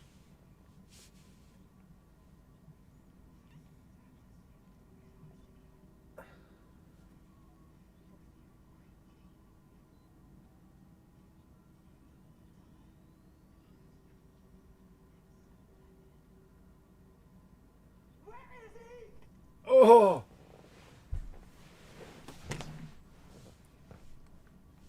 So again, it's just communicating the difference of strength between replicants and... Mm-hmm.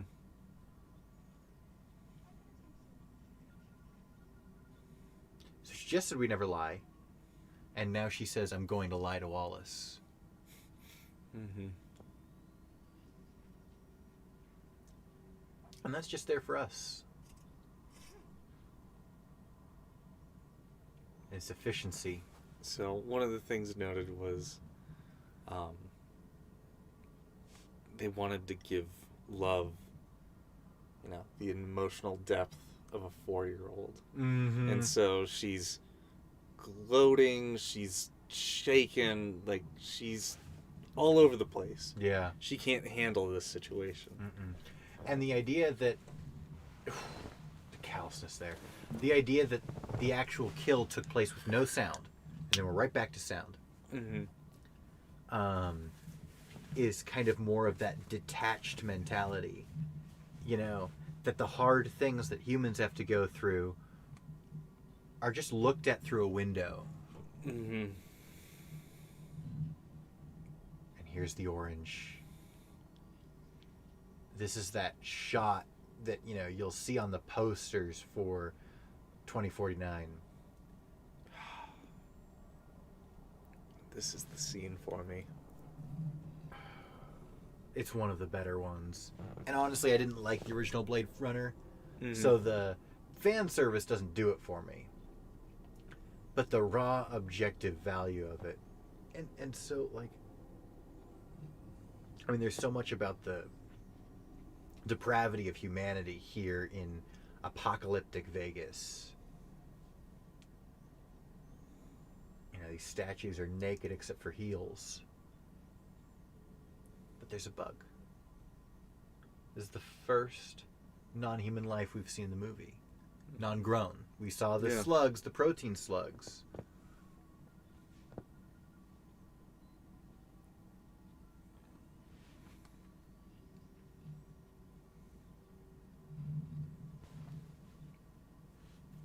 Now we've got...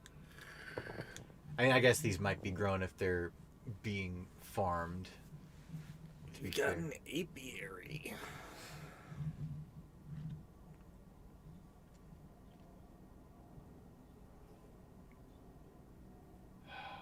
And this scene, the lack of humanity in this scene, whose instinct is to do that? Someone who just wants to feel life.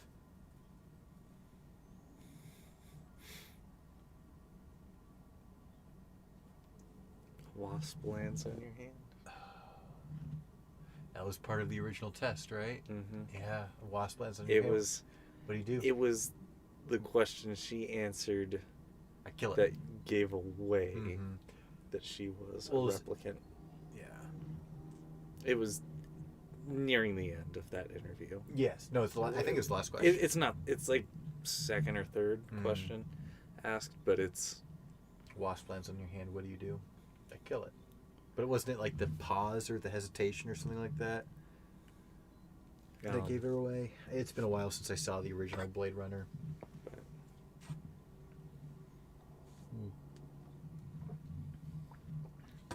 Need to hit me up.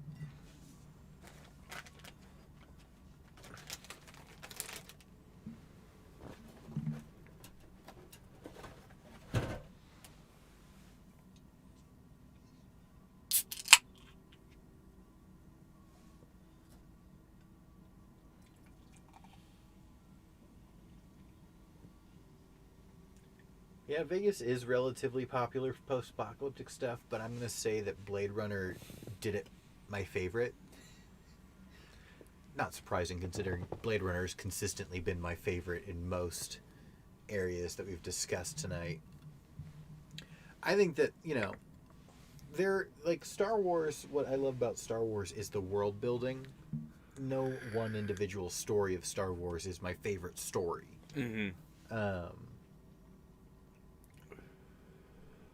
And so, Blade Runner is not a world that I want to imagine myself in long term. No. But man, oh man, is it not a killer experience to watch this film.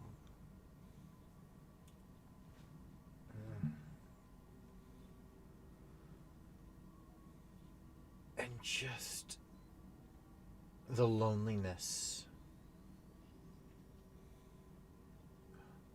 Oh, the piano's back. Mm-hmm. His one note, or his one progression.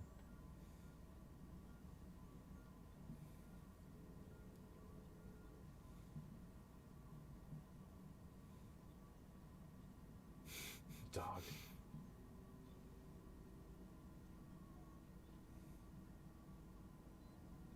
So again, the theme in the book is that androids can't care for living animals. They can care for a piece of cheese. Because they don't have empathy, so they can't care for animals. They can care for electric animals or robot animals, because those are a thing. But real animals always die when they're cared for by replicants.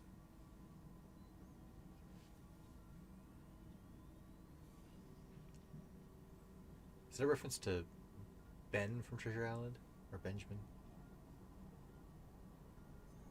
I think so. Yeah.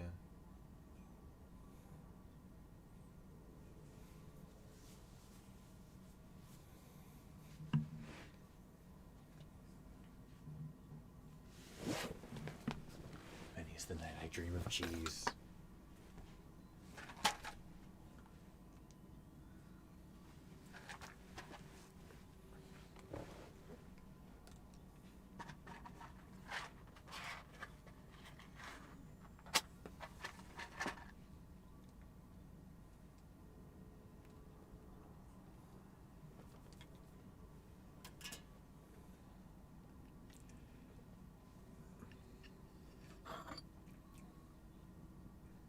So not supposed to be able to lie.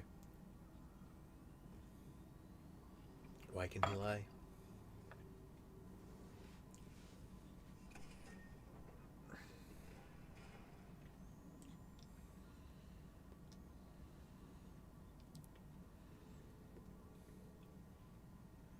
I love Harrison Ford in this movie.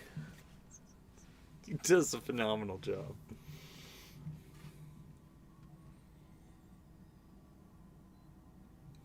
He has a very similar disposition to my grandpa, my late grandpa.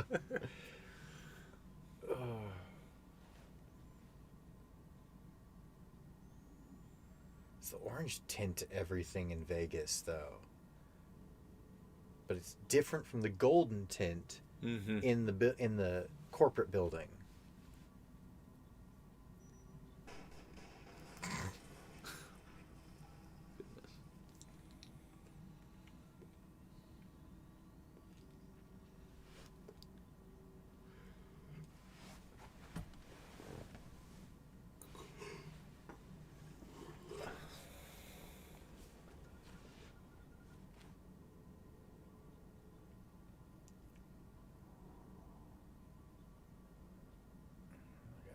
this.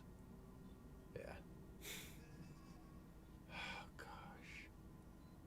And the cutting audio in this scene is so good. Got the hologram of Elvis. He's singing, but there's no audio. And now we got, is that Marilyn Monroe? I believe so. But you have, the pitch darkness, and then blinding lights and blaring music. Just the tension. I'm gonna say the tension in this scene.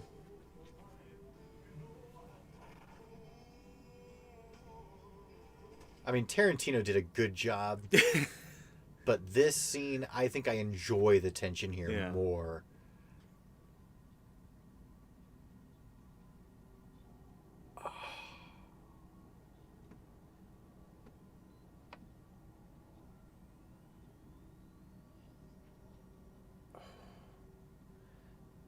Nothing but footsteps right now.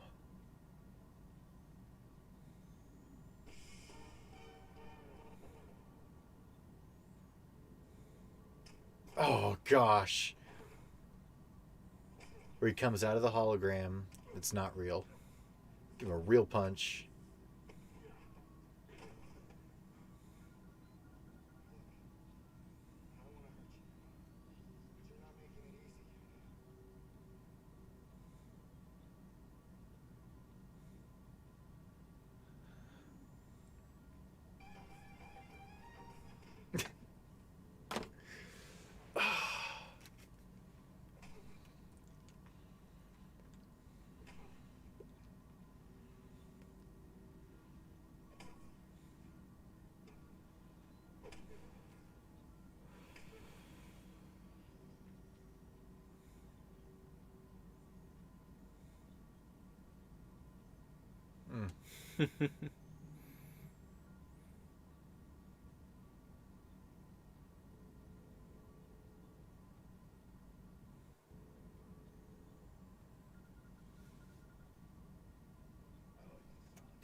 So my grandpa.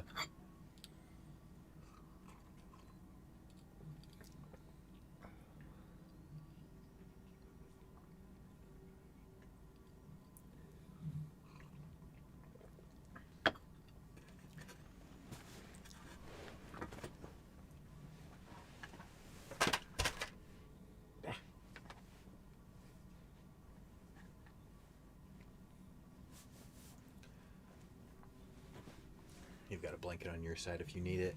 All right.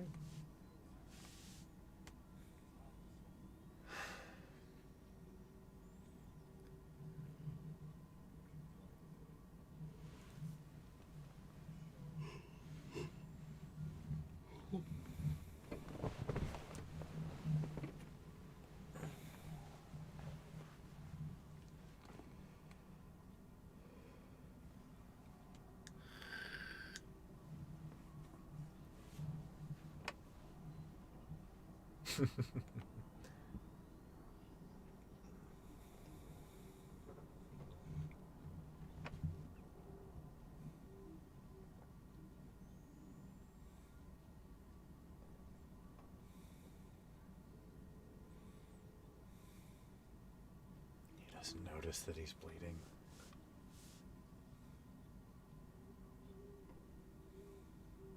And even the dog drinks the whiskey.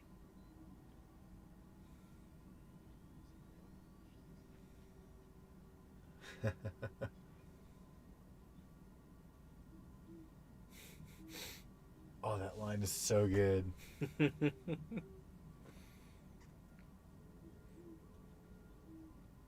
So, is Deckard a replicant? I don't know. Ask him.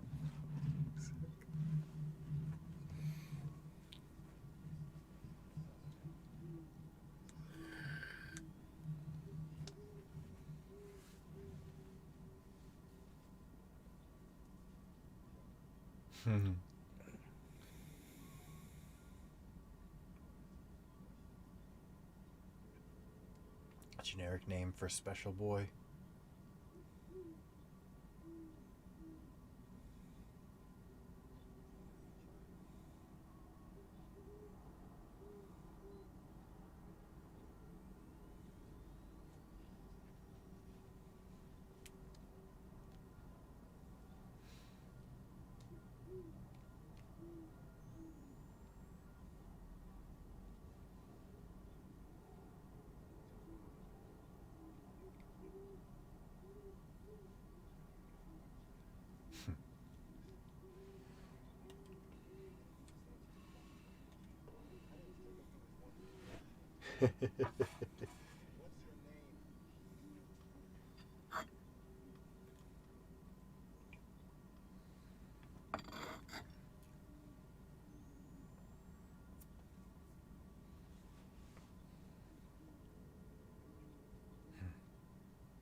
So there we've got a dichotomy. To love someone, you've got to be a stranger. It's a real relationship, but then there's the intimacy between people who don't love each other. Like, we've got Joy and the prostitute characters who aren't strangers, but there's no real love.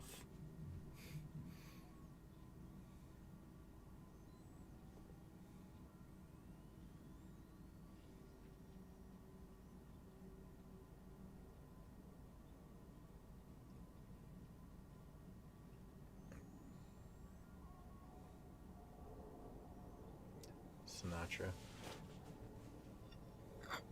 Can't have Vegas without Sinatra.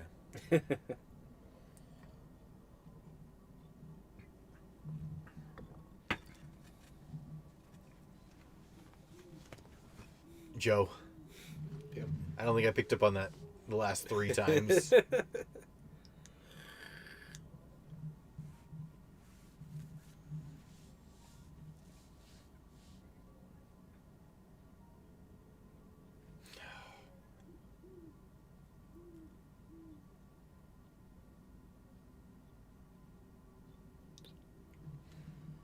The horse came from Vegas.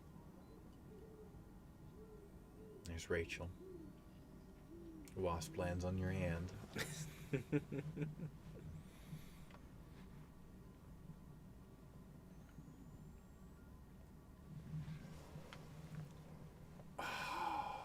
That shot, it's just sci-fi at its best.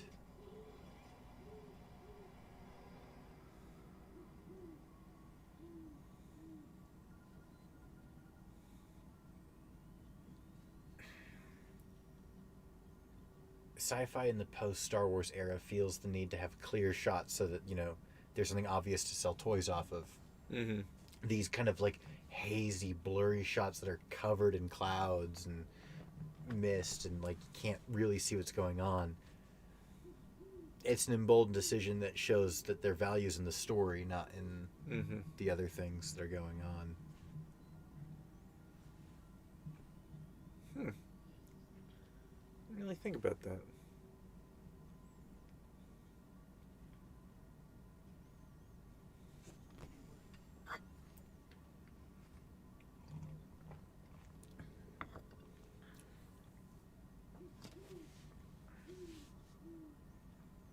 Yeah, you make a star or like a sci-fi thing, you want to show all the cool stuff you invented. Yeah.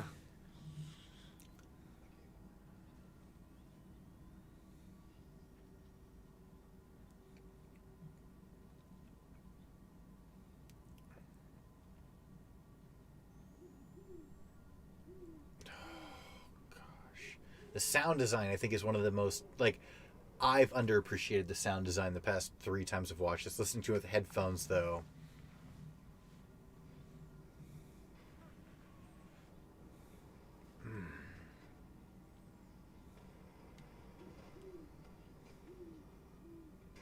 The old cop car. And he just runs through the concrete wall. No problem. And again, we've got Japanese writing on the Vegas walls. It's telling us that, we are, the world we're experiencing is even the world that, the city that he was in where the movie starts. It's a century past when it was built. Mm-hmm.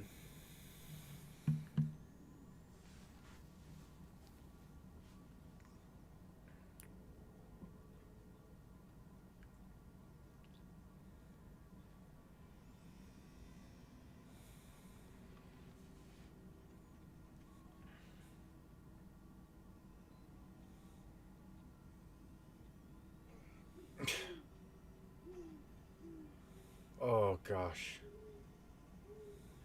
Funny that...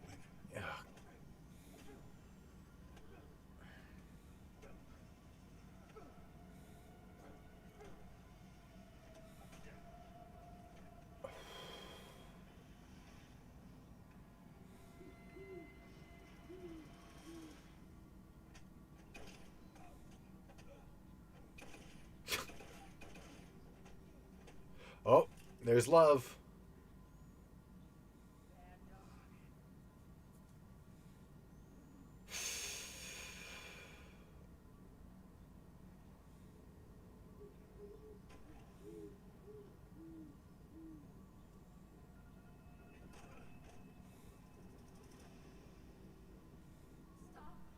Hmm.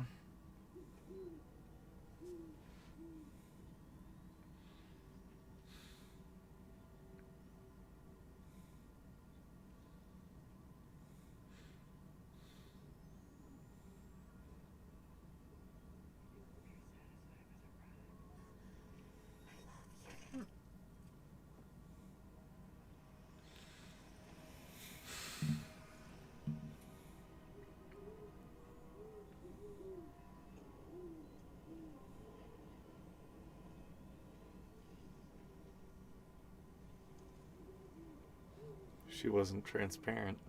No. And there was light behind her.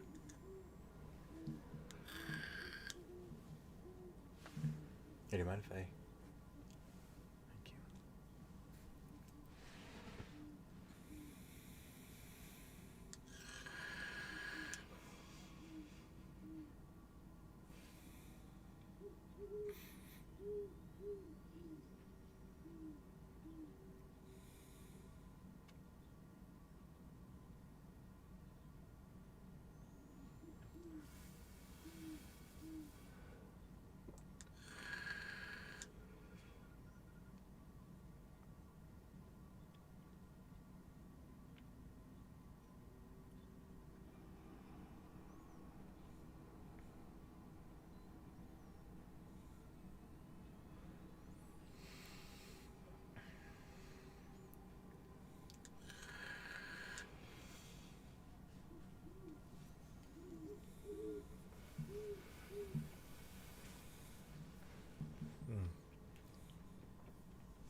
A prostitute. Yeah. She was sent as a spy. Yep. Because she's someone who wants to be real. That was her... Yeah, that was established in her first shot. Yeah. Oh! Best transition? Yeah. Yeah. In any movie. Yeah. And there's Joy.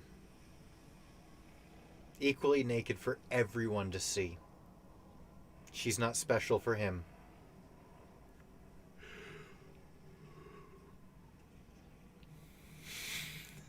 Gosh.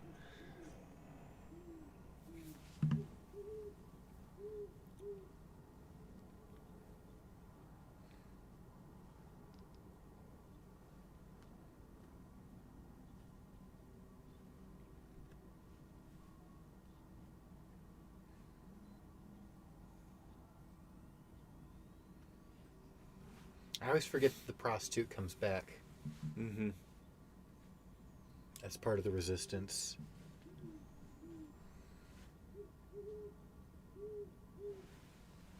If you guys can hear the owl, I'm terribly sorry. We've got an owl outside my office.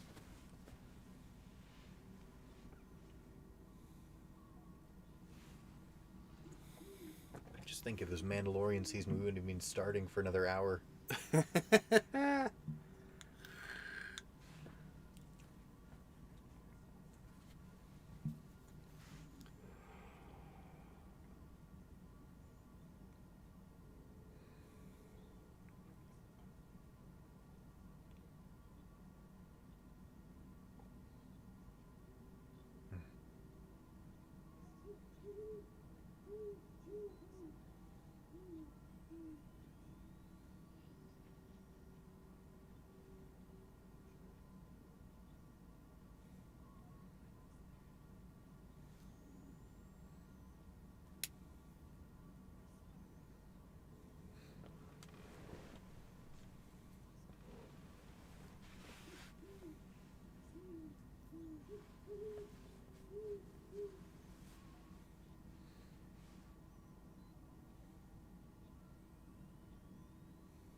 It's a tree.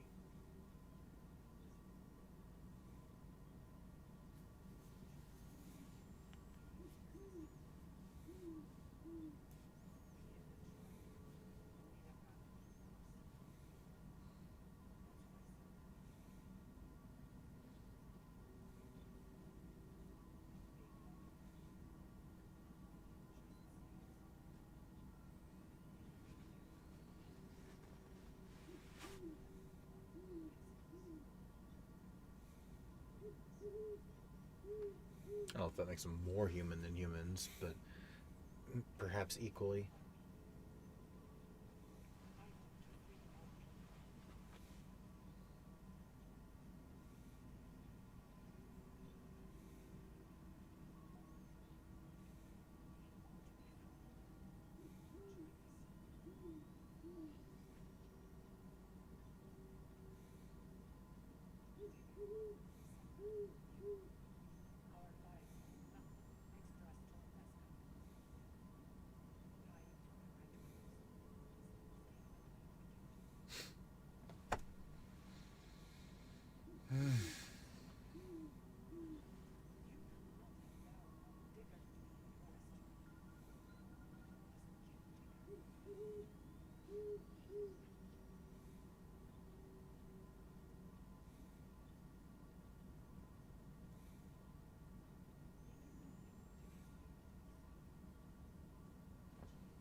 She.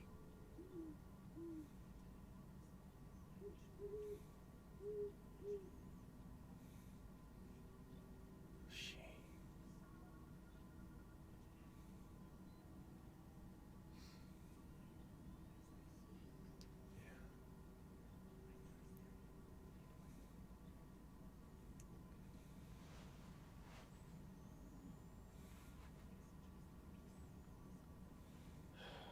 The pieces are starting to come together. The memories are real, but they're not his. All the boys were bald. The one hiding the horse had hair. Mm-hmm.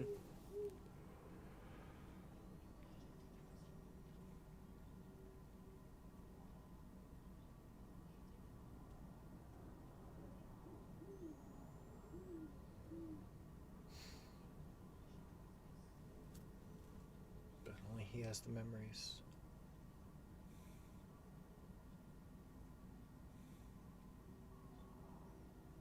The unfair hand that he was dealt, to be given the memories of the chosen one, but he's not the chosen one.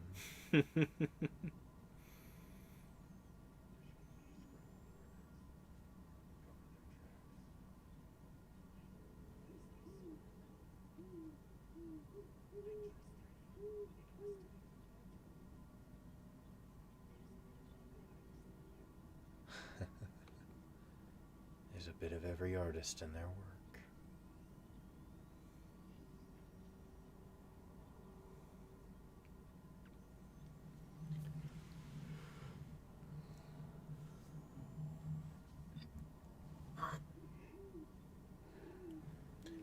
he's below the water. No, he's above. You're right. Forgive me. All right, so Deckard is above the water, but we have that. Lights are shining up. The lights are shining up. I've got thousands of bottles of whiskey.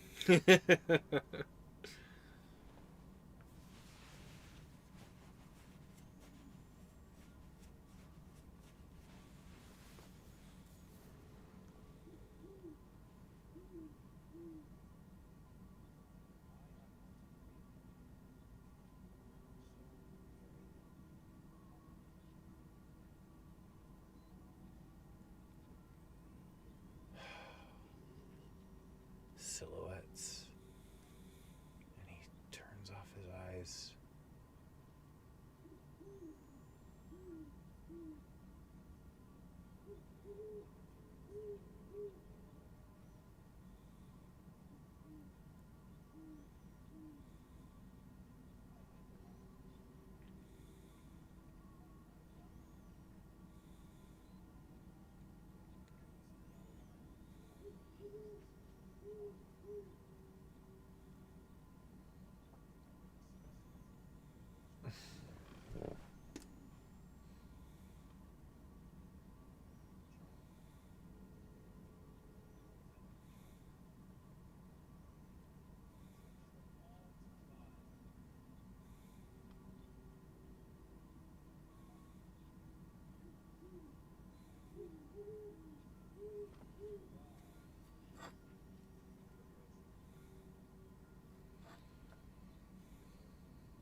And here we are, recontextualization. Yeah, of the first movie? Yeah.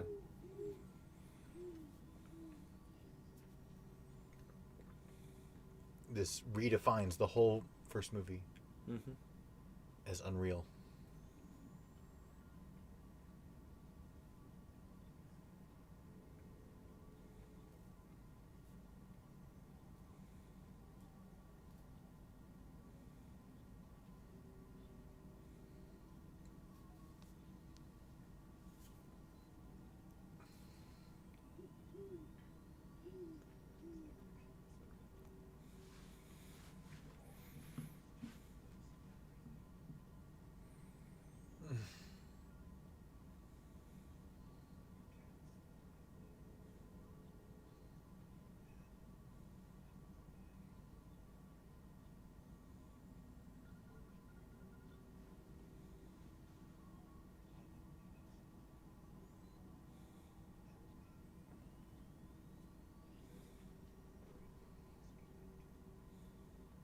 I just want to appreciate that since we got this on Amazon, it actually takes up my ultra wide screen. Normally I do Disney Plus, it cuts off the side and does widescreen. I've got a 1440 by 3440. Mhm. It's given me the full, like, it's taken up my whole screen. I just now noticed this, by the way.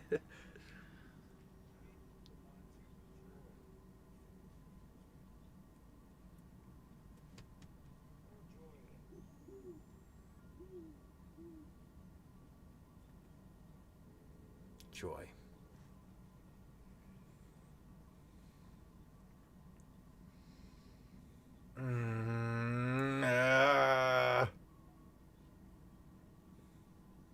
That 70s interpretation of sci-fi style.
The amount that's communicated in this scene. It's unfathomable.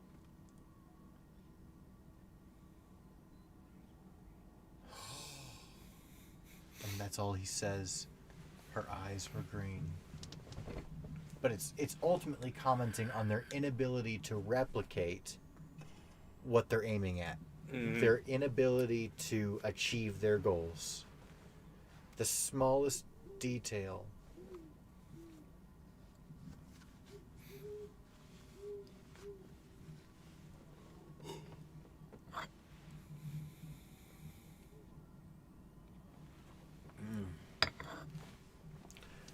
Oh wait, no, I was gonna have to hit the restroom again, but this scene. Yeah. I feel like every scene in this movie is just a scene you don't want to miss. But he's at his lowest. Mhm. And here's an ad for Joy.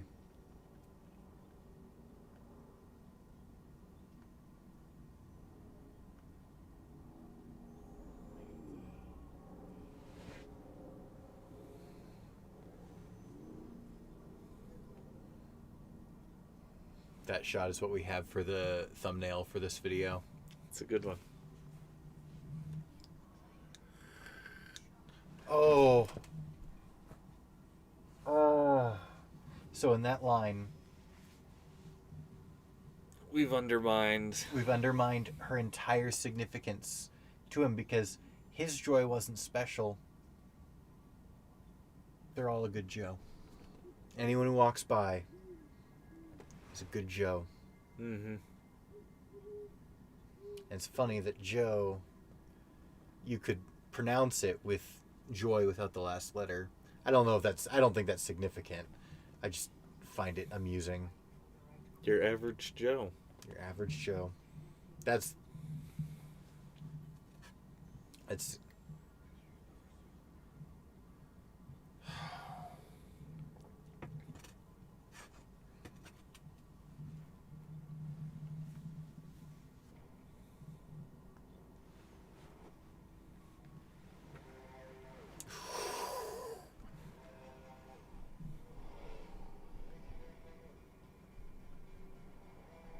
So now we're starting to get that electronica music.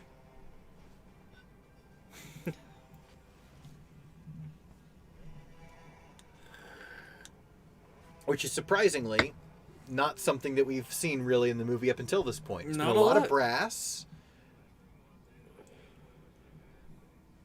Just a lot of brass. A lot of brass. I was thinking of more. No, it's just brass. Rainstorm around them. They're both replicants. Remember rain and replicants. Alright, I'm gonna hit the restroom. All right, go for it. I'll be quick as I can. Keep the troops entertained. Uh-oh. Did I disconnect you? Oh, no, you're good. Okay.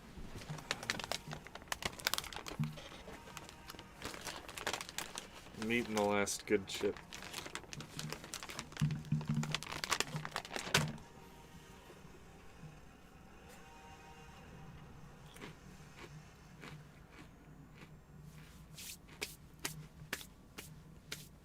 All right.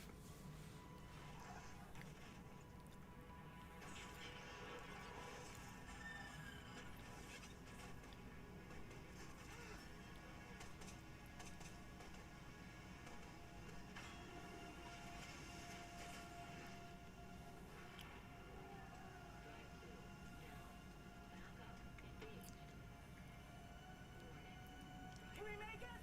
We're too low. Take us back.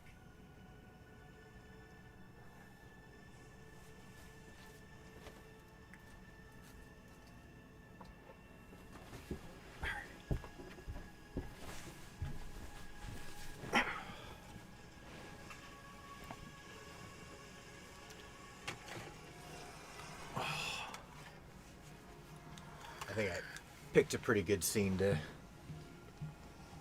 Because I can remember everything that happened up to this point. It was just the crash of the sky car.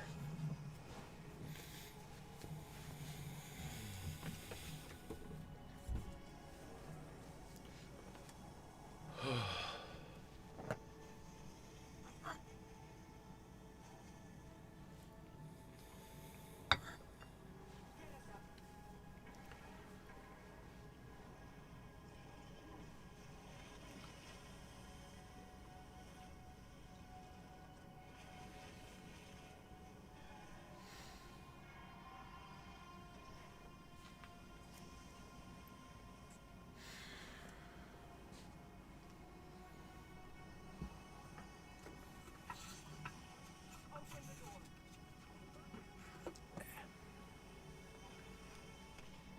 Oh.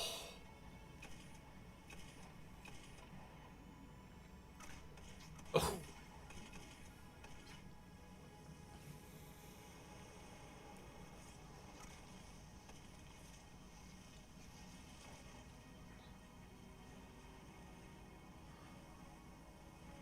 That's the start of the end.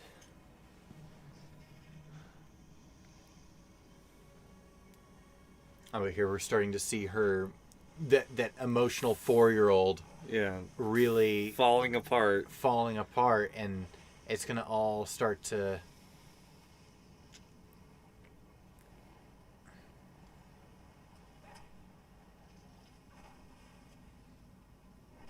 I mean, she's got the competence of someone who's trained their whole life in martial arts or whatever she's doing.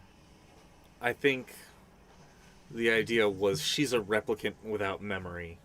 Oh, see, I didn't know that she didn't have memory because it's not communicated. I mean, you can Or- notice it if you're looking for it. Yeah, she's not given Real memories memories. like Kay, Kay. because Kay's memories, the key about them is that they're real, so he starts to feel real emotions. And she's not like other replicants where those memories are there to emotionally ground her. Right, so she doesn't have any grounding.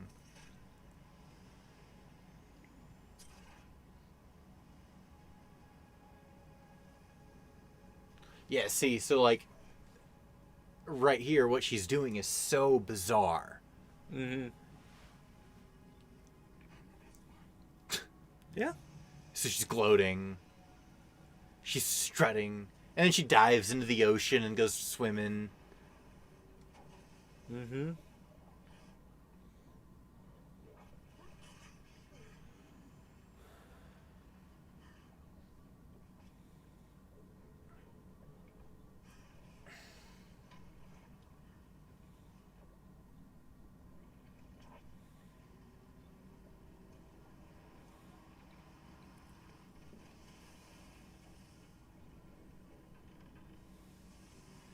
She's psychopathic.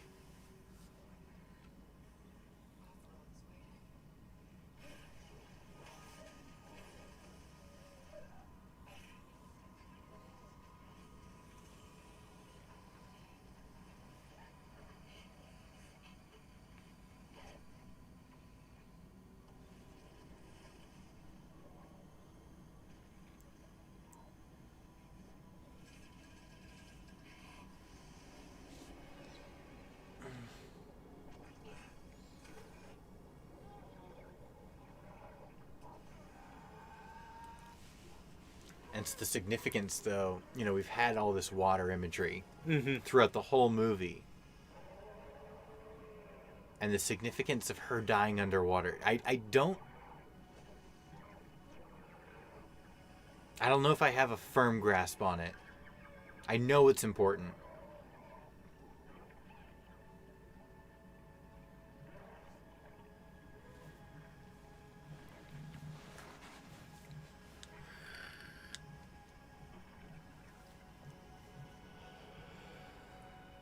But there is that line of, you know, dying for a cause is the most human thing we can do. And even if it's the wrong cause, she does die underwater in the reality.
Is named by a girl who wasn't real.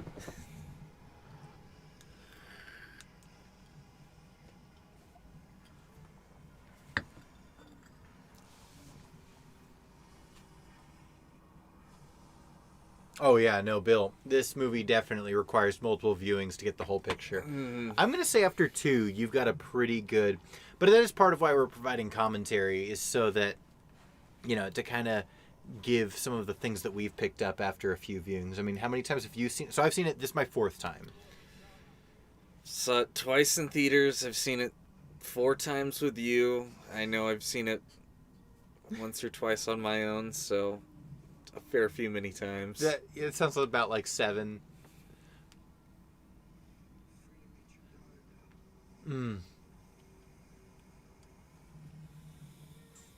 So the whole time he's been working to believe that this is his dad. This is the first time he's seen him knowing that's not his dad. But here he is, choosing not to kill Deckard. Even though the Resistance asked him to. Yeah. He's made a choice. He made a choice. And now we've got Snow. We've got... It is piggybacking on that rain imagery that we've seen throughout. And I think that... So... For me... I think this shot and the original Memory Maker shot or scene tie with me. Because I think that they really are related to each other for very obvious reasons. But so what we're going to notice, he's holding out the horse for Harrison Ford to take. He's the dad. But the snow is landing on their fingers, and it's landing and it's melting. You know, like we saw with Joy earlier, where she was replicating what it looked like for the rain to land on her hand. But since she was a hologram, you could also see it coming down underneath her hand. Yeah, through her hand. And it was real rain, but she wasn't real.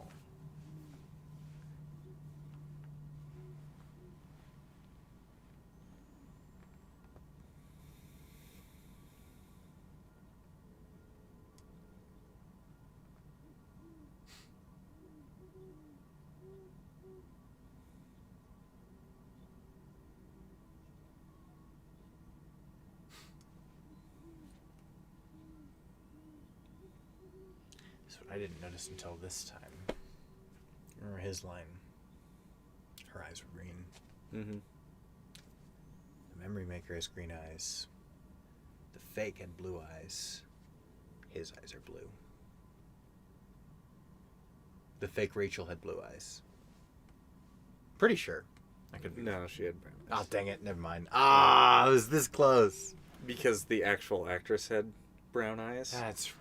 And when they look at her in the Voight-Kampff test, Right. her eyes are green. Right. You know what? I'm sorry. I was trying. You're trying. I was trying. You're reaching. I was reaching. That's the problem. But no, okay, this one's not reaching. I think this one's very clear. We're going back to the snow imagery. So he lays down on the steps. His journey is done. I don't know if he does. I don't know if he survives this. He's been stabbed a fair Doesn't number matter. of times. It doesn't matter that whether he survives this or not. The beauty of this shot isn't in the ending. It's in the rain.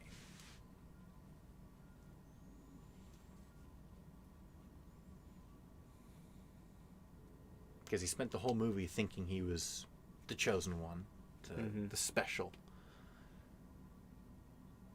His job was simply to... No, I think this is his moment where, He's real. you know, he's a real person. Yeah. Because the Didn't- great... The irony. So he's not real. He thought he was real the whole movie. Mm-hmm. He's not. But now we see the girl who is real. She's real. But the rain she feels isn't. Mm-hmm. Because the rain is... Her whole world is fake. Yep. The things he's seen, you wouldn't imagine.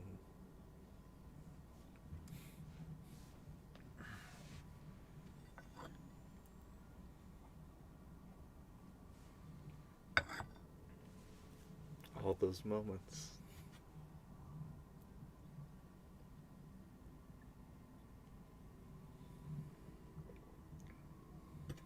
And see, there she is. She's in the snow. Mm-hmm. But it's all hologram. Yep. She can't live in the real world. She can't exist out there. And it's that terrible irony that she is the real person. She's the born. She's the one with the soul. But she still can't feel the rain.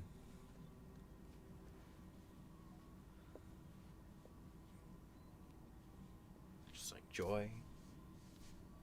Just like everyone is not real. But the replicant, who really isn't real, he can. And it still doesn't undermine this. The last shot, just Harrison Ford, hand on the glass. I love that next up is The Expanse. I think it's just because it's the only thing I own on here, on Prime. The only thing I've purchased. You purchased it? I purchased season 3. Okay. Because it wouldn't be available for another year, so I just purchased it. It's okay. I don't regret it. Oh man. All right, chat. We have finished Blade Runner 2049. Yes. That movie, I think it gets better with every viewing. I'll say, you know what, actually, I'll say that the third time I watched it was my least favorite of the 4 times we've watched it. Sure. So it was mind-blowing the first. I noticed more things the second. I think third, I don't know, maybe I'd overhyped it after my second, and then it just it's okay. But I'd say this is probably my favorite time having gone back and watched it. It's just, it's so good. And, it's not a movie that like every scene warrants commentary because some scenes you just have to pay attention. Yeah. It's just so good. You guys got to watch it. I can't believe that not everyone in the chat has watched it. Oh gosh. So I'm sad. Like, I'm glad you guys stuck with us, and thank you. And bookmark this for when you watch Blade Runner 2049 because please, this movie deserves to be watched. It's worth it. It's so worth it. So how did you feel after watching it this time?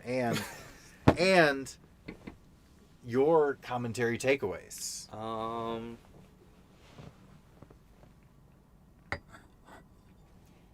I am gonna say that I feel like it's the opinion of the movie that every single character we come in contact with is a real person. Yeah. Yeah. And that's proven in one way or another. Or disproven. Or not. Well, no, not. It's hinted at. It's hinted at. I mean, the person who's the least real Is the daughter. Well, yes, that's actually probably the most ironic and deepest truth. I was going to say the blind guy. What's his name? Wallace. Wallace. Niander Wallace. Wallace. Wallace is the least human. Yeah. Which, ironically, he's one of the only actual human characters in the movie. Yeah, One of, like, there's three? Yeah, three or three. Because there's the chick who gets her hand We have crushed. the police. And the I guess- police guy. We have the other police guy. Mm-hmm. So there's not many human characters in this, but Wallace is one, and he's the least human. But everyone else is real, and they use that through that water imagery. But Mm-hmm. it's kind of interesting, in his palace where he has that. It's portrayed because he uses all that biblical language, that he's above the veil of the clouds, the Mhm. atmosphere. He's heavenly, but at the same time, to be under the water. You can't see. Well, okay, yes, that's true. But I'm saying to be under the water, that's that realism, symbolism that they've used the rain and the snow. That being under the water is the symbol of the real. But Yeah. he's above that. He's detached from it. He's not in the realm of reality. Mm-hmm. Gosh, it's just so good. Great. It's a It's great, a great film. movie. But it's not like one of those. Like, it's one of those movies where everything is a symbol for something, but it's not one of those movies where, like, if you're not paying attention to symbolism, you're not having a great time. Because, like, the action stands up on its own, the world building stands up on its own. It's one of those. tension is. The tension is so good. I mean, like, it's very different from Tarantino's tension, but it's. I think it's more enjoyable. Mhm. Which is a different type of tension. It's not like, oh, I'm just so tense the whole time I'm watching this. But it's like, oh man, like, what's gonna happen now? When's it gonna happen? Like, Yeah. edge of your seat, but you're still smiling, kind of thing. It's just glorious. And yeah, so I don't know though. Is joy real? Yes. You think joy's real? Absolutely. I think by the end of it, Because I think that they really, like, when the last thing she says is "I love you," and the fact that she asks to be taken offline so that so that her makers yeah. can't use her against him, like where she chooses him over her programming. That's a real moment. But I think that a lot of that is undermined when he meets the advertisement for Joy. And, she uses the special phrases that were supposed to be just for him. And, like, I don't know. Like, I think she had to have a journey to Yeah. become. And that's kind of what it's about. That's Yeah. what reality is. It's having these journeys. It's having these experiences. It's having moments. Joy is one of my favorite characters in this movie. So much is communicated when she's on screen, Mm-hmm. verbally and non-verbally. She's this microcosm of the story at large, and I mean, like the rain imagery was first communicated through her. And gosh, but like, you know, when he saw her as like special, like she was his relationship, but you know, she's naked in the whole city, and she bends down to talk to him. And it's like, she's not special for me. You know, she's not exclusive to me. She is this for everyone. Yeah. Joy is everything you want her to be, or Joy is whatever you want her to be. Is that what it was? Yeah. Is that her Whatever you advertising want slogan? her to be. Joy is whatever you want her to be. Says everything you want to hear. Says everything you want to hear. And he wants to hear what?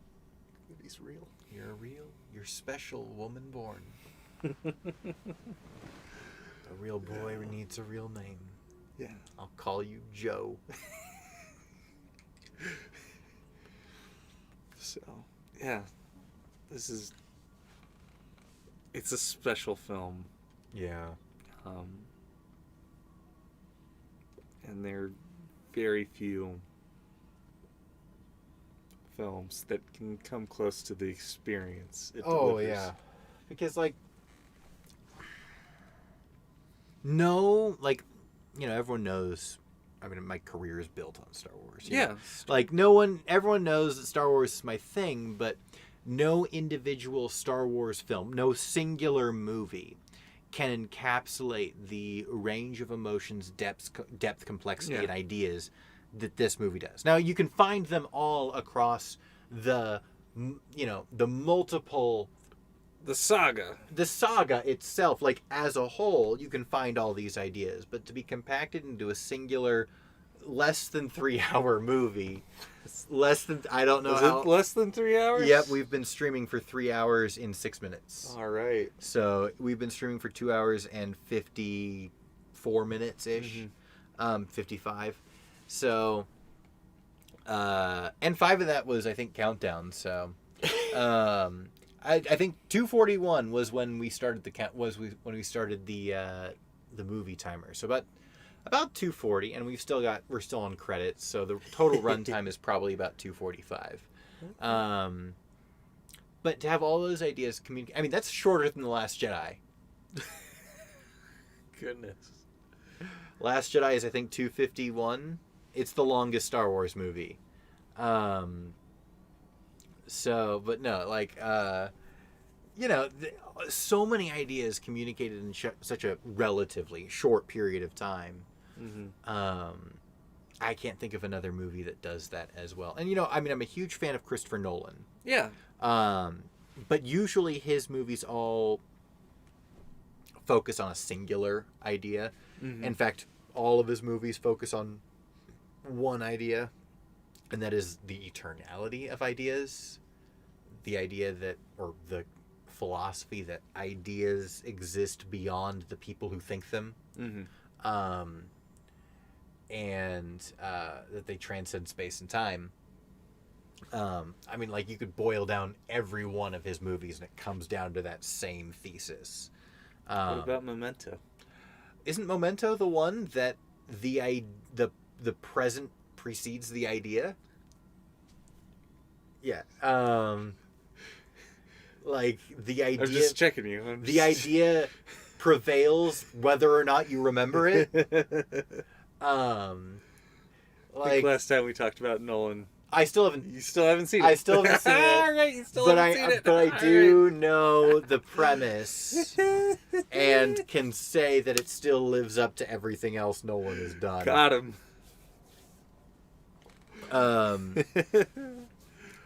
But no, this one was like, I mean, it caught me so off guard because I think the original Blade Runner sacrificed so much of the philosophy that was present in the book. Yeah. So when I saw, when you made me watch this, I was like, the original Blade Runner was just kind of it was sci-fi for the casual, whereas the book was sci-fi for the sci-fi nerd, essentially, like someone who is prepared and equipped to deal with the philosophical quandaries of science fiction. Whereas the movie was meant to be a blockbuster. And so it sacrificed a lot of that. But then, so I was expecting that with 2049. And then I watched it, and I was just so blown away because it definitely can appeal to the casual. It can be the blockbuster. Yeah. It really can.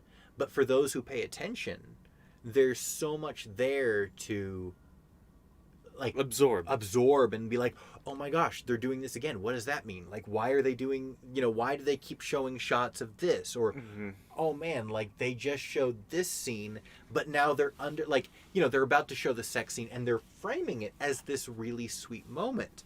But when they're about to engage in the illicit act, they cut away to show the ad for Joy that she's anything you want her to be. And it's like, oh, I don't feel good about that anymore. I'm not I'm questioning the fact that I was once rooting for this, and now I'm like, it's all just programming. It's what she's supposed to do. It's not real. But then, they make Joy real. It's like, oh, it's so good. It's just all around magnificent. So, you've got what are some thoughts that you've had about I'm sure that there's stuff that we haven't touched on yet. Is there? Well, you were the first to point out to me that Love's office and Wallace's office, Yeah. are directly above and beneath each other because of the water between them.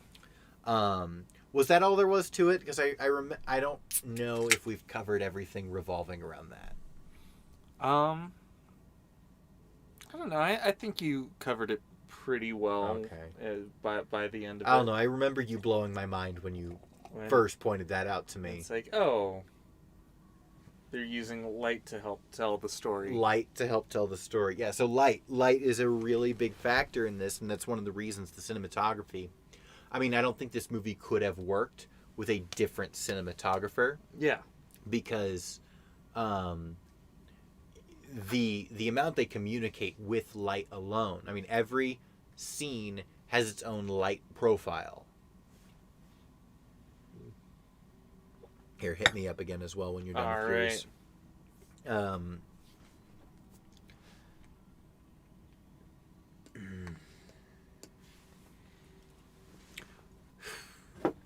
So if this is in your top 3, what other movies are contenders? That's gonna be whatchamacallit.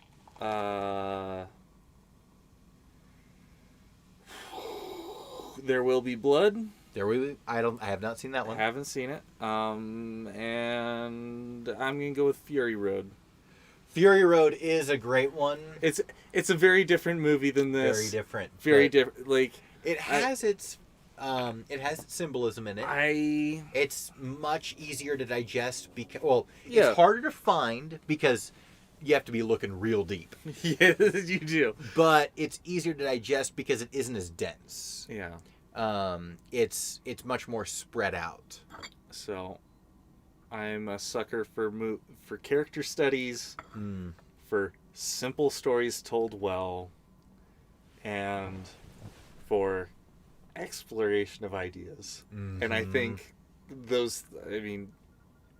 Will Be Blood, brilliant character study of a villain. I haven't seen it. So. Yeah, Fury Road. It's a simple story told well. Simple story told well. And Blade Runner.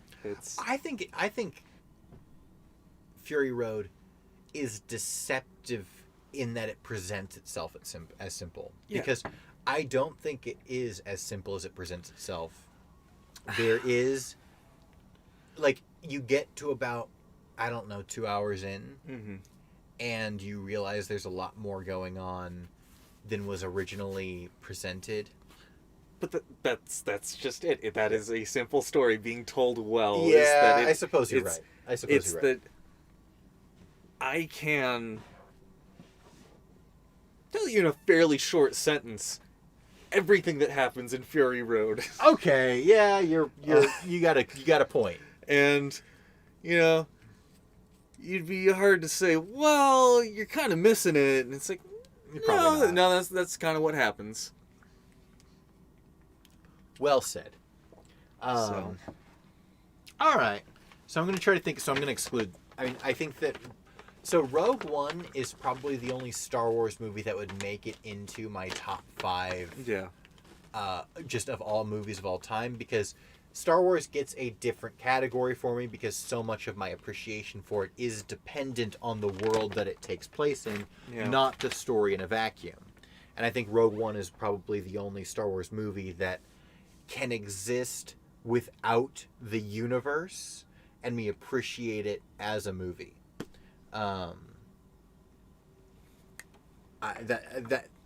That may not be totally true, but that is at least my inclination to what I would believe right now.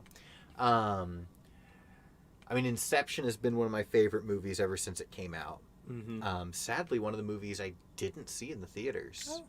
Yeah, I regret that. I regret that a lot. But that is one of my favorite movies of all time. I'm trying to think here. I don't know. I'm having a hard time thinking of. Tombstone is in my top 5. Tombstone. There we is go. in my We top got, 5. Now that is a we got movie that is not Tombstone. deep. It's just good. It's just good fun. It's just good fun. I mean, it's not all fun, but it's definitely like it's an inspiring movie. You know. Well, I think you've stated that in the future we'd like to watch some of the movies that have inspired Star Wars. Yes. So we've talked about some of the samurai and westerns. And I think, you know, let's see how you feel about some other westerns outside of Tombstone.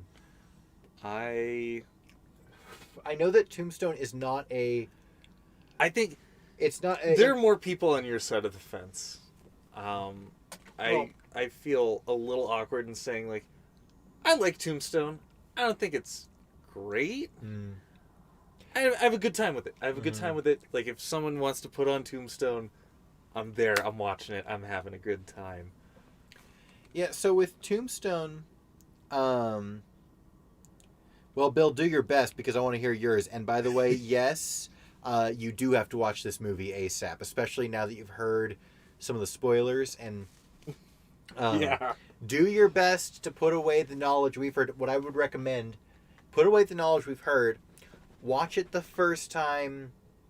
Well, I mean, like if you're watching it totally alone, because I don't know, I watched it my first time with you. Yeah. So maybe it would be okay to watch it, replay this while you watch it your first time, but I don't Watch know. it on your I own feel like you should first watch time. it like Watch it- and watch just really digest it your first It's time. worth it. It really is. I don't know. I told people not to watch your content. Oh no, I'm awful. he'll just have to watch. He'll just have to watch Watch Blade Runner the movie twice. Watch Blade Runner twice. Yeah. That's the real moral of the story. Here's the thing: he was with us the whole time, having never seen it before. I think he's okay. Plus, this channel's not monetized anyway. It doesn't mean a whole lot whether or not people rewatch this video. This is just to share in the community and do this for fun to connect with my friends. All right. He's gonna do his list to the best of his ability, so we're gonna stand by for Alright. that. I'm hyped for this list. So no, I trust Bill. He's got a good. He was helping us out with World War II historical accuracies while we were watching Jojo Rabbit. Ooh. That was fun. Ooh. Bill, is the thin red line on your list? Please tell me it's on there. I'm sure he'll tell you what he thinks of Thin Red Line. Oh, I'm sure you will. It's a good one. So I liked. So as far as I know, Tombstone is not a classic Western. I mean, it was It was either the year I was born or very shortly after. Yeah, it was made in the 90s. It was made in the early 90s. It has Michael Bain in it. Right. You know, that's... Yeah. I mean, I was gonna say it had Kurt Russell, but he's been acting since the 70s. The computer that wore tennis shoes. I actually watched that movie as a kid. Don't judge me. But like no, so and I will hazard to say, oh darn it, who played Doc Holliday? V is one of his either first or last name. Val Kilmer. Val Kilmer. I will hazard to say Val Kilmer's best role. Okay, yeah. I will. Oh, sure. Yeah, I will say Val Kilmer's best role. So his number one is Dracula 1958. Oh wait, in no particular order. Yeah. Inglourious Bastards is in his top 5. It's good list. Good list so far. I love the Dracula, and Revenge of the Sith. Okay, so now Bill, are we talking favorites or what do you think is the best movie? That's important. I don't know. I think your favorites could be the best movies. No, I mean, because for me, I will say Revenge of the Sith is in my top 5 favorite movies. Mm-hmm. I would not classify it as top 5 best movies. Okay. I'll say, I can look at something like Fury Road and say it's a better movie than Revenge of the Sith. But would I rather watch Revenge of the Sith or Fury Road? Revenge of the Sith. Huh? Like, I enjoy watching it more. And that is a completely different metric. Okay. So he's also got Full Metal Jacket. It's a very good movie. And he says a combination of both best and favorite for Revenge of the Sith. Okay. I respect it more for favorite. I don't think it's a particularly great movie to judge for film's sake. Okay, so he knows full well that Revenge of the Sith isn't technically good. Okay, so then you're measuring it as a favorite, not a best. It's And that's like, I'm in your boat. Revenge of the Sith is my go-to. Like, Revenge of the Sith and like Pacific Rim are movies that I Pacific Rim. Those are movies that I rank in my favorites with the clarification, not best. Oh goodness. Just fun. What I would do to rent out a movie theater and play Pacific Rim for you. It was such a great experience. There was a 14-year-old boy who moment where the giant mech pulls out a sword and it goes totally silent for this half a second, and that half a second this little boy just screams out, "Yeah!"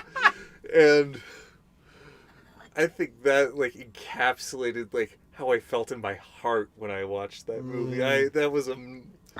It wasn't a great movie, but emotionally I was there. So for his number 5, he put Lock, Stock, and Two Smoking Barrels.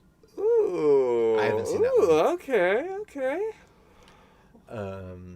Nice. So for my 5, so I'm gonna put 12 Monkeys up there.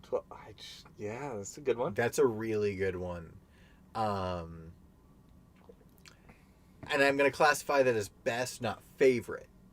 Because I love 12 Monkeys, and it'd be in my top 10 favorites. But I'm gonna say its quality supersedes that. Like, just as far as the films I've seen that have like blown me away on a technical level, Sure. from what they've accomplished, 12 Monkeys really hits that list, especially as an underrated movie. Like a movie that not a lot of people. And it's remarkable that so many people haven't heard of a movie that stars Brad Pitt and Bruce Willis. And no one's heard of this movie. It's like almost as if it didn't exist. It's like, it's insane. I want to say that was the movie that launched Brad Pitt's career as being not just the leading man. It was the movie. It was one of his first supporting roles. Yeah, it was his first. It was like, oh, he's a real actor. He's not just a pretty face we can put on the Well, screen. that was the thing, is that it was so abnormal for Brad Pitt because he's playing this insane person, that's like, It was a little much for me, I'll be honest. well, but like, I mean, it was, if you've dealt with people who have mental disabilities, it was very realistic. And it was very non-Brad Pitt. And it was like, Brad Pitt has a little more diversity than I've ever given him credit for. Yeah. This is kind of like, I'm enjoying watching Brad Pitt make a fool of himself. Mm-hmm. Like, this is kind of cool. And yeah, I want to see Gattaca again. I haven't seen that since Sci-Fi Class. Okay. So I couldn't tell you if it was good or not. It's a good one. Is it a good one? It's a good one. Okay. I don't know. I remember liking it. I feel like Of course, I was in college, so I was mostly focusing on the concepts and ideas, Yeah. so I could write a paper after. knowing you, Sure. You know, you have a very could- good understanding of my taste in knowing movies you, and video games. I could see that being. I could very easily, like, that makes a lot of sense. Like, it's a good movie. It is. It's a good movie. I remember liking it. I can't remember the book it's based off of, which We is, didn't have to read if it was based on a book, It's- unless it was. It's no. definitely based on a book, and it's upsetting me that I can't remember what Gattaca is based off of. See, we didn't have to read it. I don't think, because we read. We read Total Recall, but didn't watch Total Recall. Ah, you're missing out. Ah. Now we read Do Androids Dream of Electric Sheep and watched the original Blade Runner. Okay. I think that was one of the only times we watched a movie and read the book Okay. in the same class. Whereas a lot of the other times we would do one or the other. I think Gattaca is just based on a short story. That makes a lot of Yeah, sense. I mean, it's- most of the stuff we read was short stories. It's funny. So I'm reading the newest. They just launched their first High Republic series Okay. book. And I was reading it, and I was like, I've read something like. I traced it back to Sci-Fi Class, and it's basically The Star by H.G. Wells, Okay. which is like maybe 3 pages at most. Mhm. And they just took that and drew it out into a whole book. And I'm like, it's not bad. It's a little boring. It's a little slow. I was expecting it to be bad, Yeah. but it wasn't bad. It was just a little boring. I mean, I haven't finished it. I'm still about in the middle of Act 2, and there's 3 acts or 3 parts. So I'm in the middle of Part 2. So I've heard that Part 3 gets better, but Okay. Part 1 was basically The Star by H.G. Wells, which again, 3 pages. It was an interesting read. The whole concept is there's this thing heading towards Earth. And it's gonna destroy everyone's It's gonna lives destroy because everything. that's H.G. Wells. Because it's H.G. Wells. But like each line is written from the perspective of a different person. Huh. So it's the narrative is of the event, but it's all written from a dialed in perspective, but it's not the same perspective. It's one person after another. Like the first line might be a mother tucking their child into bed, and the next line is a homeless man on a bench. Mhm. And like it just keeps going through all the people until the star collides the earth and blows everyone up. Yeah. H.G. Wells, you were a real optimist, weren't you? Oh gosh, H.G. Wells. Now, did he write War of the Worlds? Yes. So it's funny that he wrote War of the Worlds, and then Orson Welles Yeah. read War of the Yeah. Worlds on radio, and supposedly convinced a third of the nation to commit suicide. That did not happen. It didn't happen, but the newspapers definitely reported the next day that happened. Gosh. They found out later, recently, that there were no correlating reports to substantiate what the yeah. newspapers had reported. But you can find those newspapers stating that mass hysteria and millions of people commit suicide because they thought that Right. aliens were invading. That is one of my Society's collapse. favorite bits of science fiction history. Orson Welles terrorizes a nation. Supposedly. Supposedly. I mean, he loved it because it skyrocketed his career. Yeah. Anyway, so, no, I agree, Bill. If I had more time to think, to come up with a good list, my list would also probably be different. To answer your question, Calig, High Republic is better than I expected. It's not great. It's cool. So my favorite part about it is seeing the Jedi be who they're supposed to be. Okay. They aren't corrupted like we see them in the prequels. Okay. So they're doing what they're supposed to do. They're noble. They're pure. I think for me, I have a hard time imagining the culture changing so dramatically in just 100 years from the High Republic to the It's childhood only of Dooku. the first book. Right. But from the High Republic to the childhood of Dooku, Mhm. like there's only 100 years between those two, and it's like that's not a lot of time in Star Wars standards.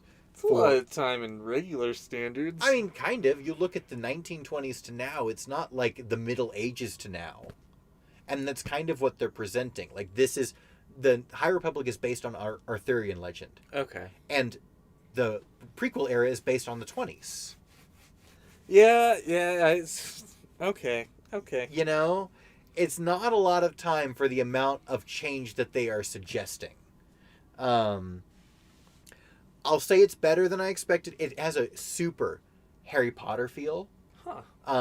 Now, we're going to get more Harry Potter-esque books because we're actually going to have books about, like, mischievous students at the Jedi Temple. Ah, those naughty kids in the Jedi Temple. Look That's at like, them go those are going to be on fun. wacky I'm going to adventures. enjoy reading those. But, like, the idea of, like, it really dives into, you know, kind of that Harry Potter thing is, like, how each student interacted with the school. Like, you know, you think you're reading it and you're thinking, ooh, what would my major be? Or how would I be in potions? Or whatever. Yeah. Like, you know, so the High Republic book really delves into, like, how each Jedi interacts with the Force and how different that is.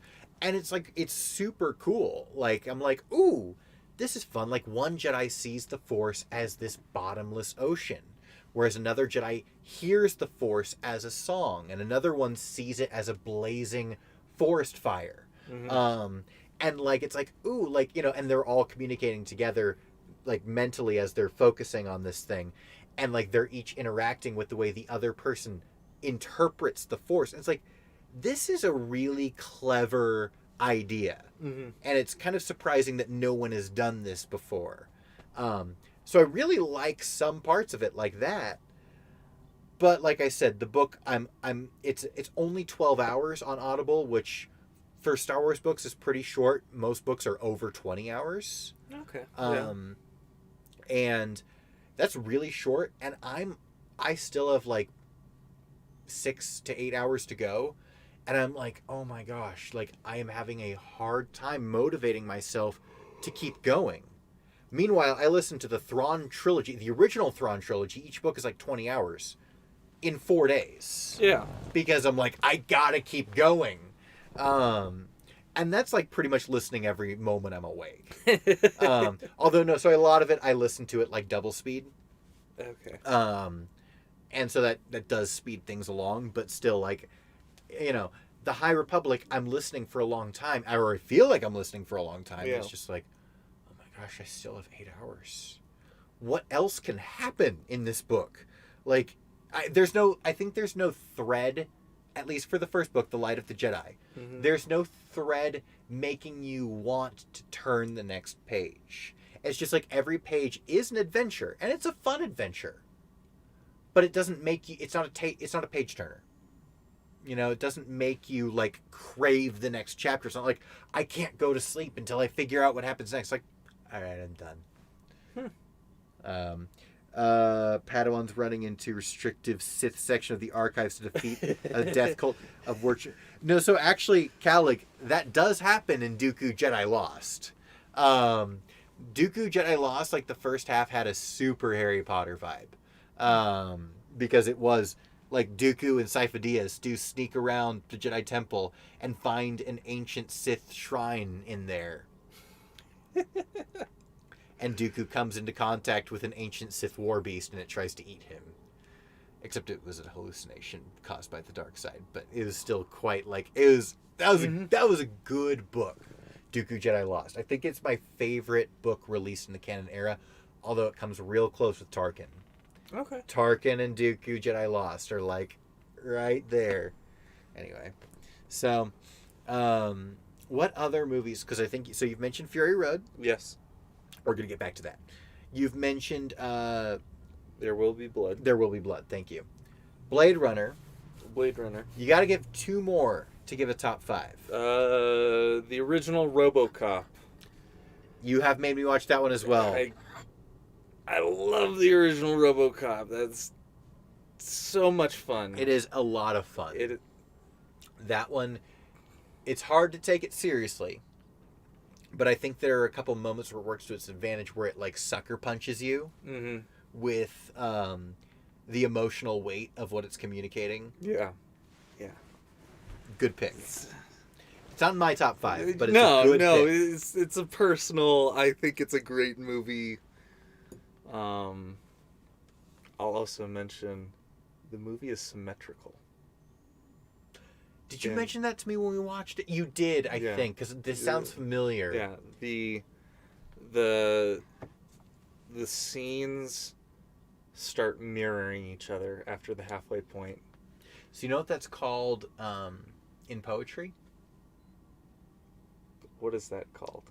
So that's actually it's a Hebrew poetry metric. Mm-hmm. It's called a chiasm. Okay. But if you picture each line, if you picture it like a menorah, and each line is a candlestick. Okay. So the outer, the first and last mirror, it goes A B C D, D C B A. Okay. And so like if you read the book of Psalms in the Bible, a lot of them are chiasms, and so they don't rhyme in English, but the ideas rhyme.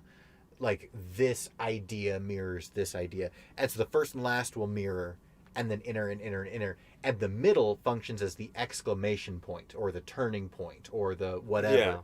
Yeah.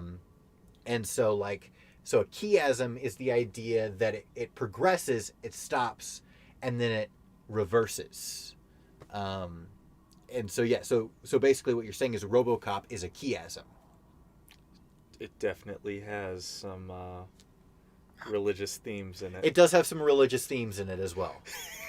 But chiasm is like not next level theology, because it's not high theology, but it is like, most people who like want to do a Superman like going like this as he falls to the ground still don't know what a chiasm is. Like you got to know a certain amount. It's not just about like theology, but it's like more like ancient Jewish culture. So like, if you look at I'm sorry, never mind. Strike that from the record. I was thinking, no, it was a different thing. But but chiasms, they occur a lot. So like if you look at the book of Esther is a chiasm. Okay. And like the events that occur at the beginning relate to the events at the end, and everything else works back towards the middle. And so, it's cool. So like it's an ancient Jewish poetry method, and it, like I said, it occurs a lot in the Psalms. But those are like they express themselves as poetry. A tried and true way to tell a story. There we go. Yeah. So like, has merit. Yeah. So RoboCop is a chiasm. So like, what are the chiastic points of RoboCop?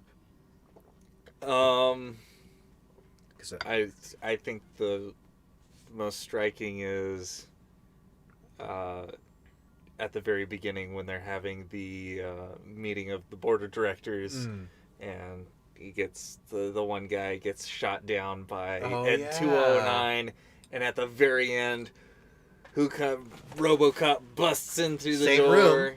Same room. And this time, he's taking out the bad guy who would gun down the rest of the room.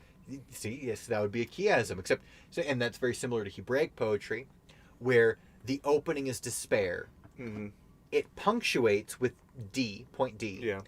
and then it's the same points but optimistic. Yeah. And it ends with the same point. Like, let's just say, the world is evil. Who can save us? And then it would end with, the world is God's prize. He will redeem us. Yeah. And so, like, you know, it would start with the despair and rhyme in the optimism. And so that would be the same thing as RoboCop, where it starts in the despair of the room where the evil kills with the robo, and then the robo kills the evil in the end.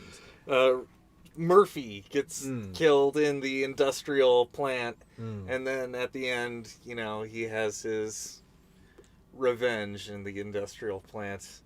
You know, Love it. If you look at it closer, it's pretty good. That's cool. Yeah. I think you had mentioned that, but I hadn't really dived too deeply into it. But that's pretty cool that they did that. Okay, so that's a good top 5. That's that's 4. 4. That's 4. 5. I'll just say Alien. Alien. Another one I haven't seen.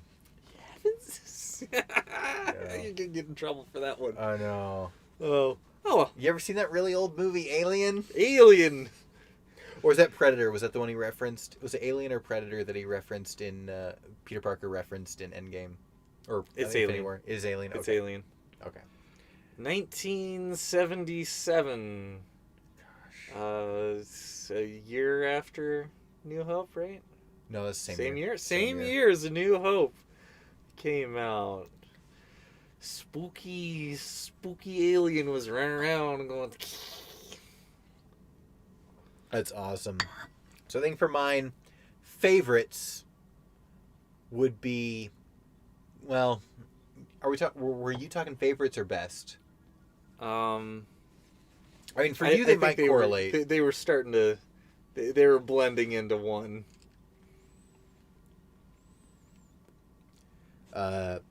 Bill says that he found himself really appreciating the Samurai trilogy with Toshiro Mifune. Yes. He was in some Akira Kurosawa films. I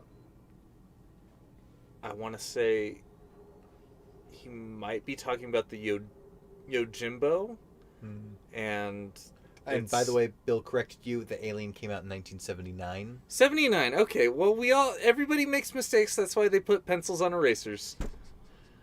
I love that. Thank you, Bill. He's always coming in with the so correct... on top of it. I know. It hurts me. It hurts me. You should be sitting here instead of me. I don't know what we're gonna do the time that Bill's busy and can't come into chat. Bill is busy, can't come to chat. We're just spewing falsehoods. Spewing nonsense. It's gone off the rails. Bill's here to keep us straight. Toshiro Mifune.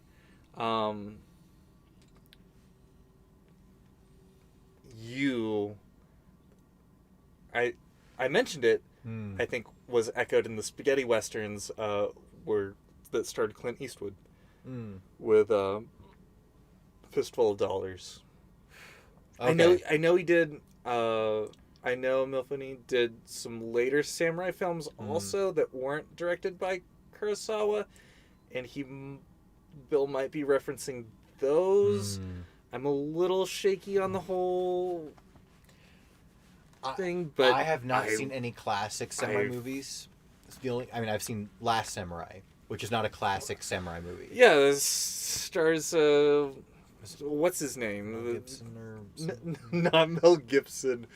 Goodness, what I would give for a Mel Gibson samurai film. Tom Cruise. There we go. Yeah. The trilogy I'm referring to is the trilogy centering around the real-life samurai Miyamoto Musashi. Oh, is that the blind one? Miyamoto Musashi? No. Who's the Yeah, bl- no, I know the one. I know the trilogy you're talking about, Bill, and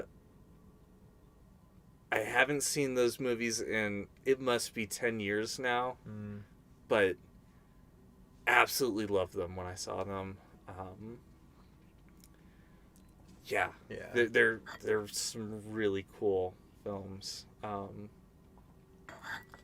I think I think the guy he's talking about who referenced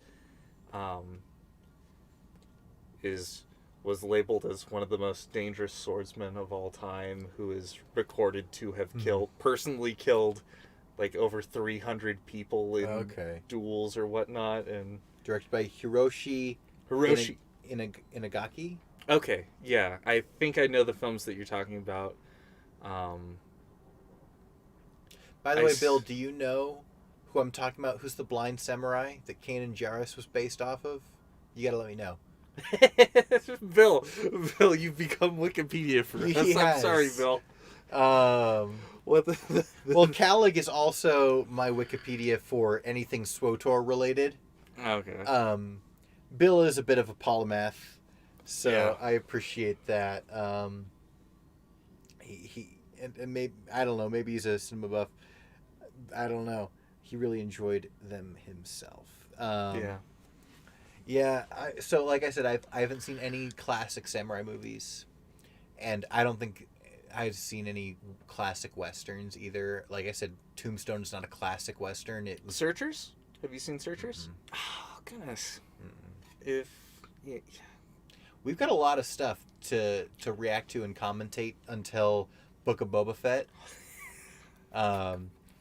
So we found out, though, it has changed. Book of Boba Fett will be December, and it'll end, and then Mando Season 3 will be right after Book of Boba Fett. Okay, so it'll come first. Yeah, so originally I thought it would be Mando, then Boba. Uh-huh. Then Filoni said that that Mando would come 2022. Okay. But then he said, but it'll be right after Book of Boba. So I assumed that they were taking a year off from Mando. Mm-hmm. But no. So it'll be Book of Boba, then Mando. So,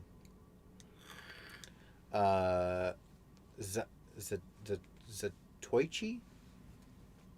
You know, I've got a Zatoichi. Samurai...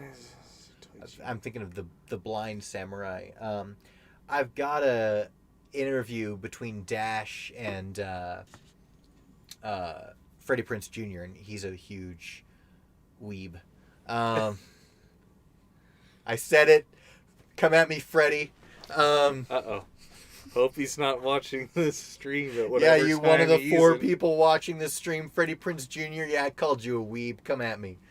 I've invited you to do another interview on the channel, and you wanna defend yourself. Me calling you a weeb. Feel free. Love to have you back. But we've got 3 interviews with Freddie Prinze Jr. on the channel, and he was talking about Kanan Jarrus being based on either a real samurai or at least a samurai legend of a blind samurai. Okay. Kagath! Oh, it always comes back to the Kagath with you, Calig. The Kagath is an ancient Sith tradition wherein I pit my power base against my opponent's power base. Oh, no. Whoever draws the most blood wins. Oh. Oh. Oh, boy. Well, so we're definitely going to end up watching some classic Yeah. samurai Well, and that's western. that is the goal, is films to in spend the year watching the things that inspired Star Wars, and those are classic westerns and classic samurai films. And you were mentioning earlier tonight before we started the stream that many of the westerns there's an entire genre of westerns based on samurai films. Yeah. I think there were a good number of classic westerns that just rip wholesale the plot of samurai films and just pop them in the Oh, Old they're West. so. And it works. Yeah. It works brilliantly, and I think when I watch I appreciate both movies. It doesn't Well, so you feel were like saying what was Magnificent Seven? Magnificent Seven and Seven Samurai. Hmm. I mean, I mean, Seven Samurai has been ripped so much. I mean, twice in Star Wars alone, it's been ripped. yeah. The plot. It might have I been- mean, yeah. It's A Bug's Life. gosh dang it, it is A Bug's Life. It's A isn't Bug's it? Life. It's A Bug's Life. Gosh dang it. So, hate to break it to you. It's A Bug's Life is Seven Samurai. Except, forgive me if I'm No, wrong. like haven't everyone, seen Samurai everyone, Seven. everyone has their own sort of Right. twist on it. Right, because in Bug's Life, the protectors aren't actual protectors. No, And that's not derived that- from the original. No, Okay. that is sort of the twist that they put on it, which is, makes for a very fun movie. Honestly, I think Bug's Life is probably the most underrated Pixar movie. It's, I don't know, like it doesn't Yeah. get a lot. Like Pixar has a lot of like phenomenal movies, Mm-hmm. and Bug's Life, yeah, I don't think it needed a sequel. No. So like I think that that's probably a large part of it, but Maybe it got was- a TV sequel or a VHS sequel. it didn't. It didn't. It didn't get anything. Okay. That was what was remarkable about Bug's Life. It was just kind of like it got toys, Yep. but by Toy Story 2, it was just totally swept under the rug. Yeah. Like, no, we didn't make this. What? My cousin had like a, this sized hopper Oh action figure or I something. had that. It kicked when you pushed the yes. button on its back. Yes. Exactly. Yes, I had that. And I don't know, like it didn't deserve a sequel or a spin-off or anything like that. It didn't get any of those. But like it's solid. it's no It's no Cars 2. oh, I was going to say what's the dinosaur one? It's no good dinosaur. Okay. It's no good dinosaur. Like it deserves to be remembered. Yeah. But yeah. My kids are going through Pixar right now and they still haven't seen Bug's Life, so I'm looking forward to seeing that.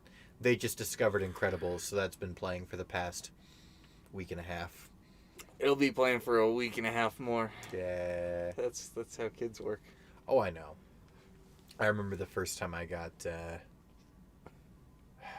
I remember that with a lot of movies growing up. Like that was my thing. It's just same movie every day. Oh, no, I mean, as a kid, I think I've told you this on multiple occasions. I had Empire Strikes Back on VHS, like, almost on a loop in the house.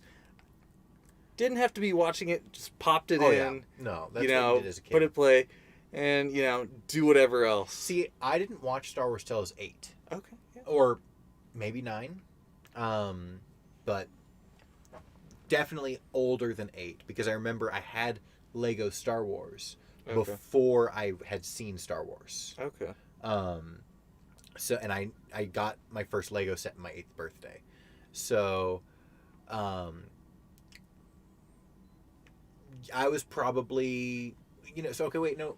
I remember the first Star Wars movie I'd seen in theaters was Attack the Clones. So it was 2002, so I would have been 9. And for me, it was Return of the Jedi. Mhm. That was the one I had on VHS on loop. Oh, poor Um, choice. I was a kid and I liked Ewoks. And honestly, Poor choice as a kid. Yeah. You're a kid. I'm and Bill, I'm not going to lie, Phantom Menace, I would also watch that several times a day for a very long period because as a kid, I liked Phantom Menace. Now, see, I never liked Jar Jar. And I think that's probably part of why I don't hate Jar Jar as an adult. Because I think a lot of people who hate Jar Jar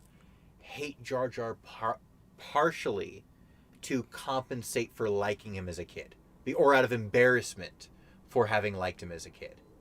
For me, I never liked him. I never hated him.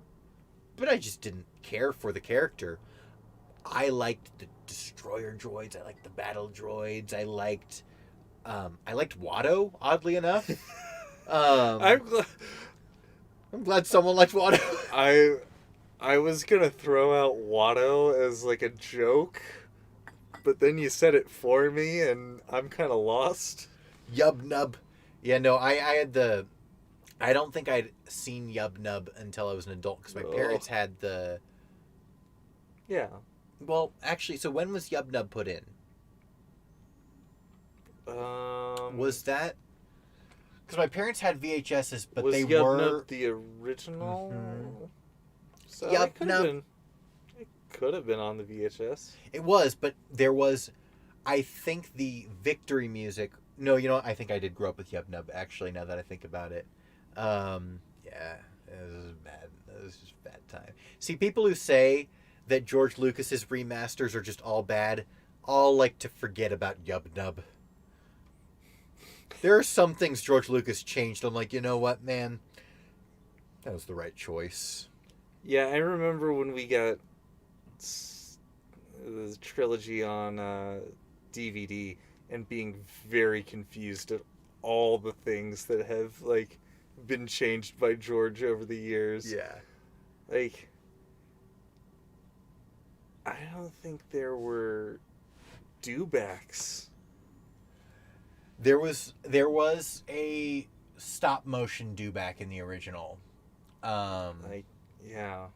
But the plethora of the freaking herd of dewbacks. There wasn't a stormtrooper riding a dewback. Because I remember being confused the first time I saw that in a Lego set, and I'm like, that's not in the movie. Yeah. Yeah, you're right. And yeah, so dewbacks, that was one. Honestly, so Phantom Menace is a real mixed bag because Phantom Menace, a lot of people don't realize, is another one of the movies that had a remaster. Oh, what changed? Oh, so much. So for one, a lot more CG on, because a lot of people don't realize Phantom Menace is the most stop motion and miniature heavy Star Wars movie made. Mm-hmm. They made more miniatures and bigger miniatures and used more stop motion than any other Star Wars movie ever. Yeah. Before or since. But so some of the things they changed, like there's just a bunch of unnecessary aliens walking around in Mos Eisley. Yeah, I do remember that where it felt like cluttered. It is cluttered. It feel like I It's remember crowded. seeing. And there's like Again. one where like this like dinosaur giraffe thing is walking around and like gets up on its hind legs and waves its front legs around, and I'm like, why is this there? Like, it doesn't make sense, George. Why'd you put that there? It was fine without it. He's just like, I want more weird things to happen in my movie. And there's one decision in Phantom Menace that was good because the Yoda puppet in the original was really bad. And he replaced eventually. It was the last movie to feature a Yoda puppet by George Lucas. We're not counting Last Jedi. It was the last movie to feature a Yoda puppet, and in the remaster, he went in and switched it to a Yoda CG, and the Yoda CG is better than the Yoda puppet. Is better than that Yoda puppet. That Yoda puppet was dreadful. He somehow looked older and more decrepit than he did when he died in Return of the Jedi. Yeah, he was real funky. So Bill said he never had to suffer Yub Nub. He only ever saw the victory celebration. He's changing Lucky. one of his to Yellow Submarine. Okay. I only know of the music video from the Beatles. I don't know of a movie named Yellow Submarine. Gosh,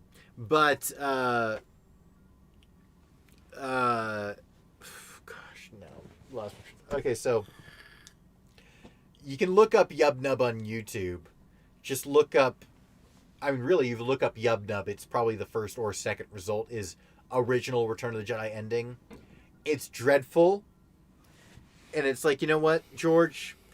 props to you for changing that, because that was the worst decision that you made for the original trilogy, was Yub Nub. Yub Nub. It's okay. He made other mistakes. He made lots of mistakes, man. And, but he did a lot of good things. And, I'm not in the camp that everything is a Beatle animated movie. Oh, gosh. Jabba's palace certainly got weirder.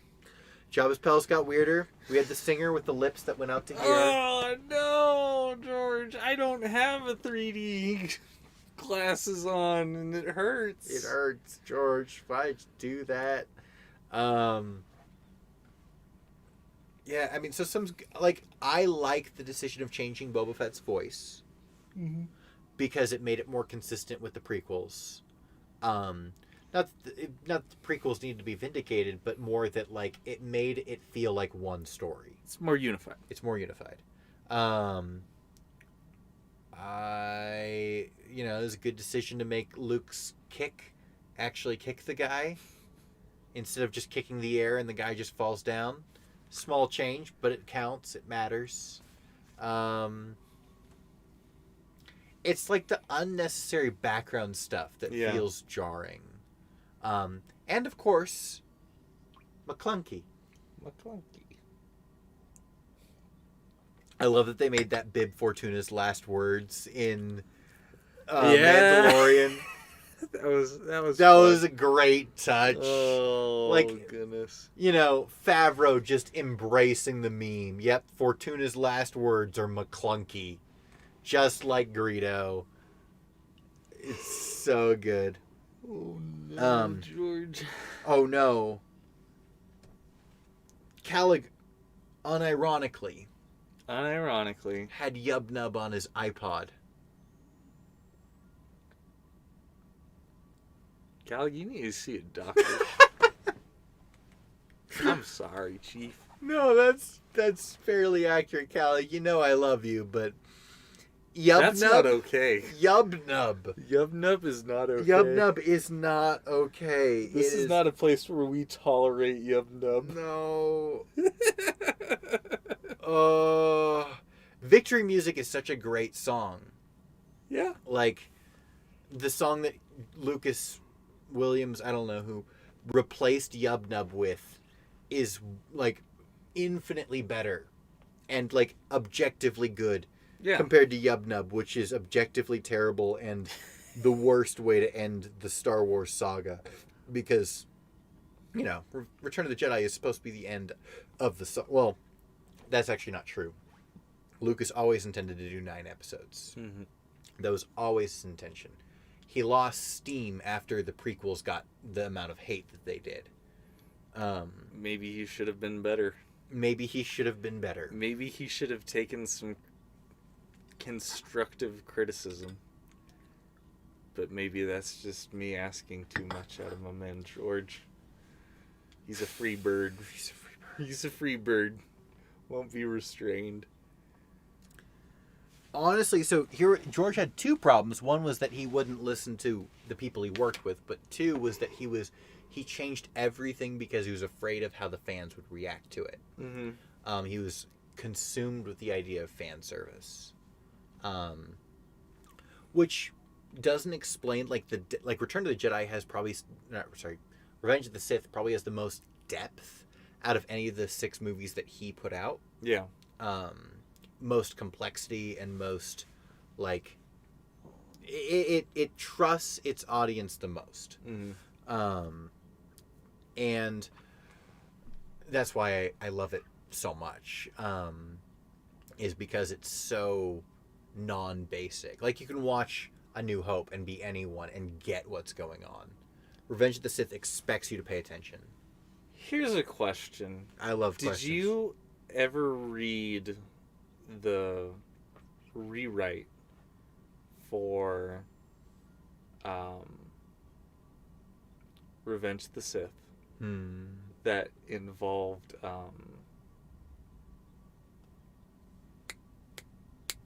Grievous making it all the way to Mustafar? I don't think I did. Okay, well, I think it put Grievous in sort of a similar situation where he is the primary antagonistic force until Anakin and Palpatine achieve. I'd have to read it because Yeah. like It just was an hearing- interesting read. Just hearing that, I like that the death of Grievous kind of gives this false peace Mm-hmm. where like it feels like everything should be okay now, Yeah. but yet things are somehow worse than they were before. Mm-hmm. And I like the way that's communicated presently. If it's executed well, and I Yeah. read it and I'm like, and I see that it's executed well, I may change my mind. Yeah. Just I'd have to find it. yeah, you'd have to send that to me because that's really interesting. Wait, hold on. Are we sure Yubnub's worst than Rey using X block when dealing with Sidious's lightning? See that? I was more talking about things that were done under Lucas. Because no, it's not. We're not going to talk about JJ. We're not going to talk about J.J. Abrams trying. J.J. is very middling. Right? I don't think he's dreadful. I think that Last Jedi, he was just trying to fix what Johnson screwed up. I don't think Episode 9 could have been good after Last Jedi. I think Rey using X block to kill Palpatine is just like, we've got to end this somehow. See, the only reason Palpatine came back was because they needed a reason to bring Kylo Ren back to the light. In order to do that, you have to have a villain big enough for the Kylo Ren and Rey to unite. But in order to do that, you can't introduce a new villain because a new villain can't unify a established villain and an established hero. So they have to bring back an old villain who's already established as evil. But then you establish him in one movie and have to kill him in one movie, and you don't have the power to do that. So the only way to do that is just to say, well, Rey can, so she does.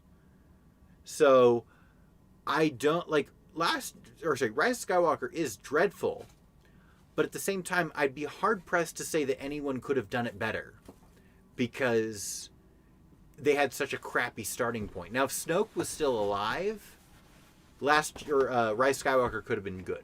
What if Ben doesn't get redeemed? Well, see, that wasn't what they wanted. They wanted Ben to be redeemed, so he had to be redeemed. The only way to make Rise of Skywalker good was to not redeem Ben. Like, that really is the crux of why Rise of Skywalker is bad from a story writing perspective. Like, if you want X to happen, you need Y and Z to fall into place, or Y and Z are consequences, but you need V and W to be there so that X can happen. Like, that's just kind of the way story writing works. And so if they need Ben to be redeemed, there's no other way to tell the story. That's how I predicted The Last Jedi when it came out, because it's like, they're going to redeem Ben, so these other things have to happen.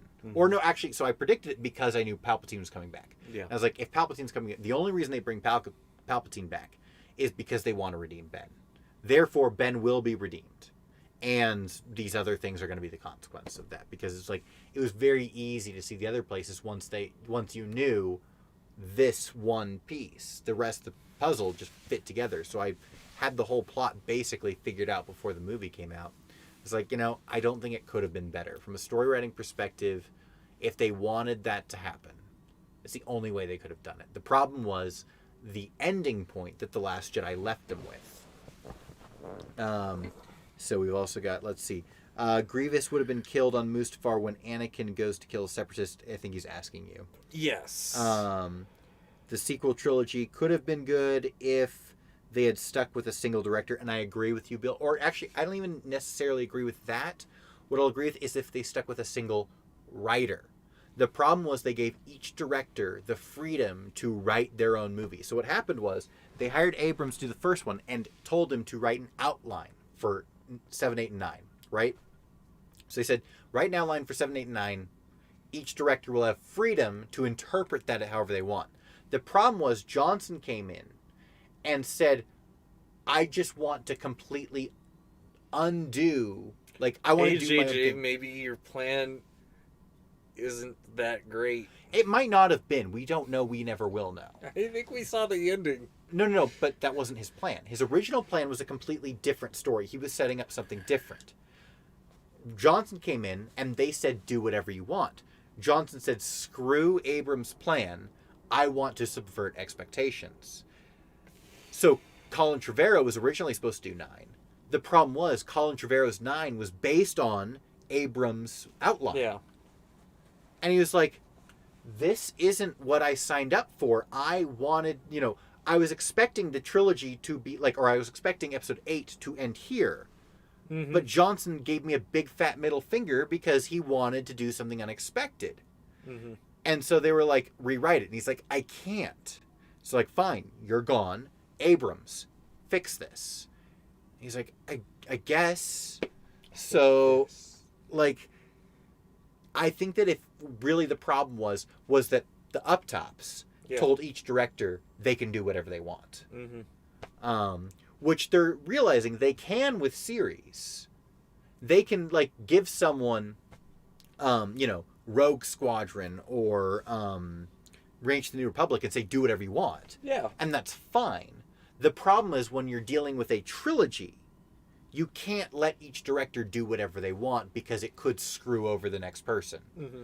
And then the other thing is, like, Mandalorian was done really well where it was a bunch of directors, single vision. Yeah.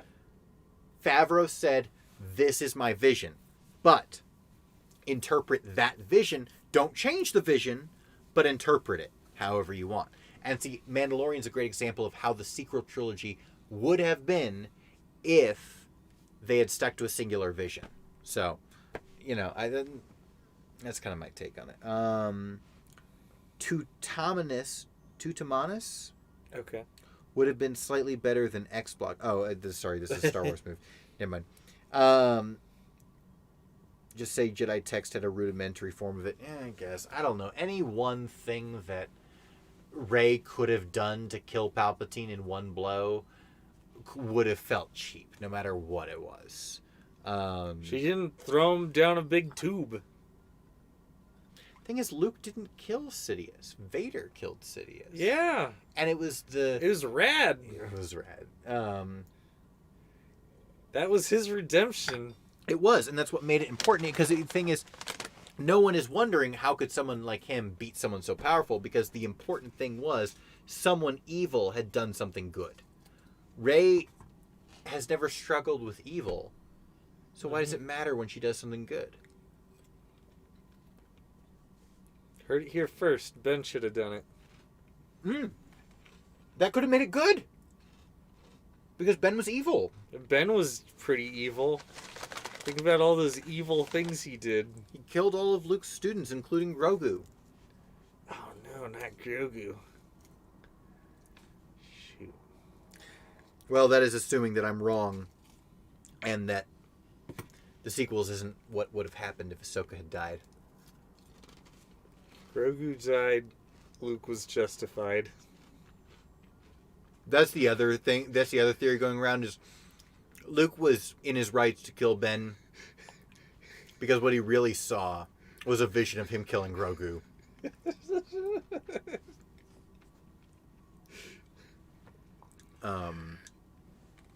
Yeah.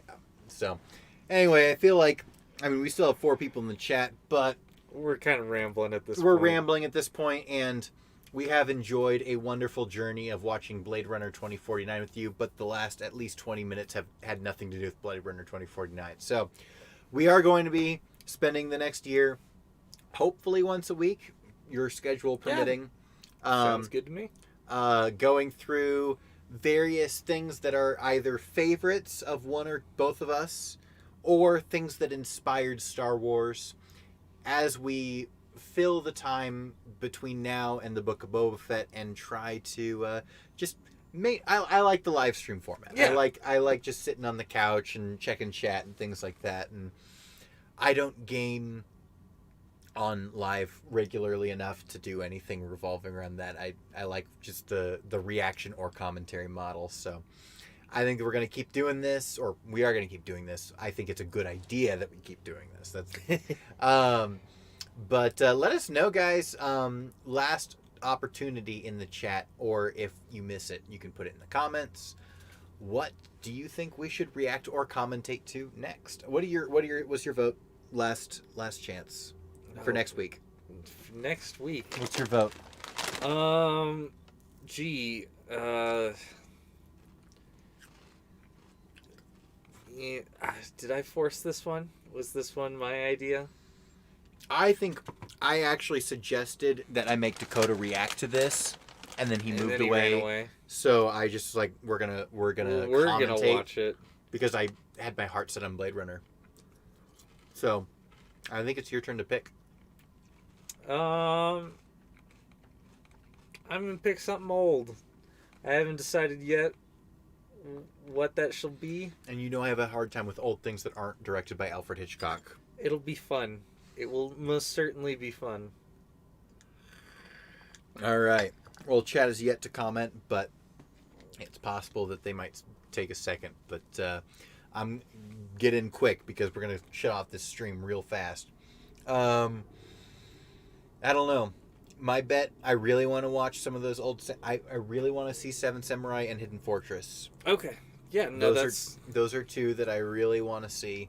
Have never seen yet, so those will be reactions. Although, the degree, I don't know if they're good, like react to movies, but maybe Should be fun. maybe I'll just rely on you to comment as a make it commentary form, but I'll just be watching.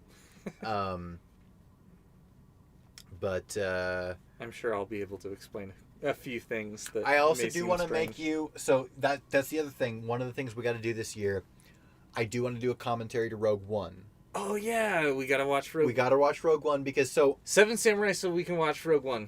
okay, so Seven Samurai first. Yes. Then Rogue One. Yes.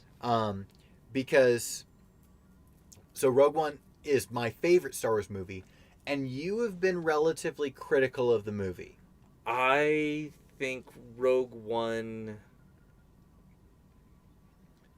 is a average movie that hints at some. It has the spark to be something real special, Yeah. and they missed the mark, and it breaks my heart, and it makes me angrier with the film than I think it deserves. Yeah, so what you've said is that because it is this shy of greatness, it just ends up making you angry that it wasn't perfect. Yeah. And like, I think that's valid, but I think that I think I have enough to say about Rogue One. I'm gonna try to change your mind, Okie dokie. but I am going to give you the fair shot of making you watch Seven Samurai first, so that I can see the build a team to do the mission. Build a team, do the mission. Let's see how it was done so many years ago. 70? I think it's 70 years. The movie came out in the 50s. Was it really? Yeah. I mean, I know it's black and white. Yeah, it came out in the 50s. I think, yeah. Mm. It's ancient. Ancient. Ancient. I guess that's 70 years ago, but yeah. So I think. Do you 65. own Seven Samurai? It's on HBO. HBO? Do Yeah. you have an HBO? I account? do. Okay, so we'll log into that. We'll watch Seven Samurai. That'll be probably that'll be the next week we do, and then we'll do Rogue One after, and then maybe we'll go to Hidden Fortress, and so what we'll try to do. We'll mix it up. I think we should do an every other week, old and we'll say last 30 years. Yeah. I don't want to do like super contemporary because I mean the amount of movies that are good that have come out in the past 10 years or 20 years, but I'm gonna say let's give us 30, like since we've been born. Maybe we'll do Tombstone at some point in there. Yeah, let's watch Tombstone. I love Tombstone. Anyway, guys, well, thank you guys so much for joining us. Last comments: when's the KOTOR playthrough? It's a good question. There's a lot of Star Wars games that I have been needing to play. On stream? On stream. Or yeah, something- they've been something. asking me to play KOTOR on stream, and I need. It is on my list. I haven't forgotten about it. KOTOR requires a specific mindset before you play through it because it is a very old game. Mm-hmm. You have to be like committed to the story because the story is the good part of KOTOR. And you have to be committed enough to that story and like desirous enough to play it through Yeah. that you're willing to overlook the dreadful combat. All right, peace, Bill. Thank you for sticking with us, guys. All 4 of you who were staying with us through, whoever is also lurking in the viewer and not commenting, we appreciate you being here. But guys, thank you all so much for watching, and as always, may the lore be with you now and forever.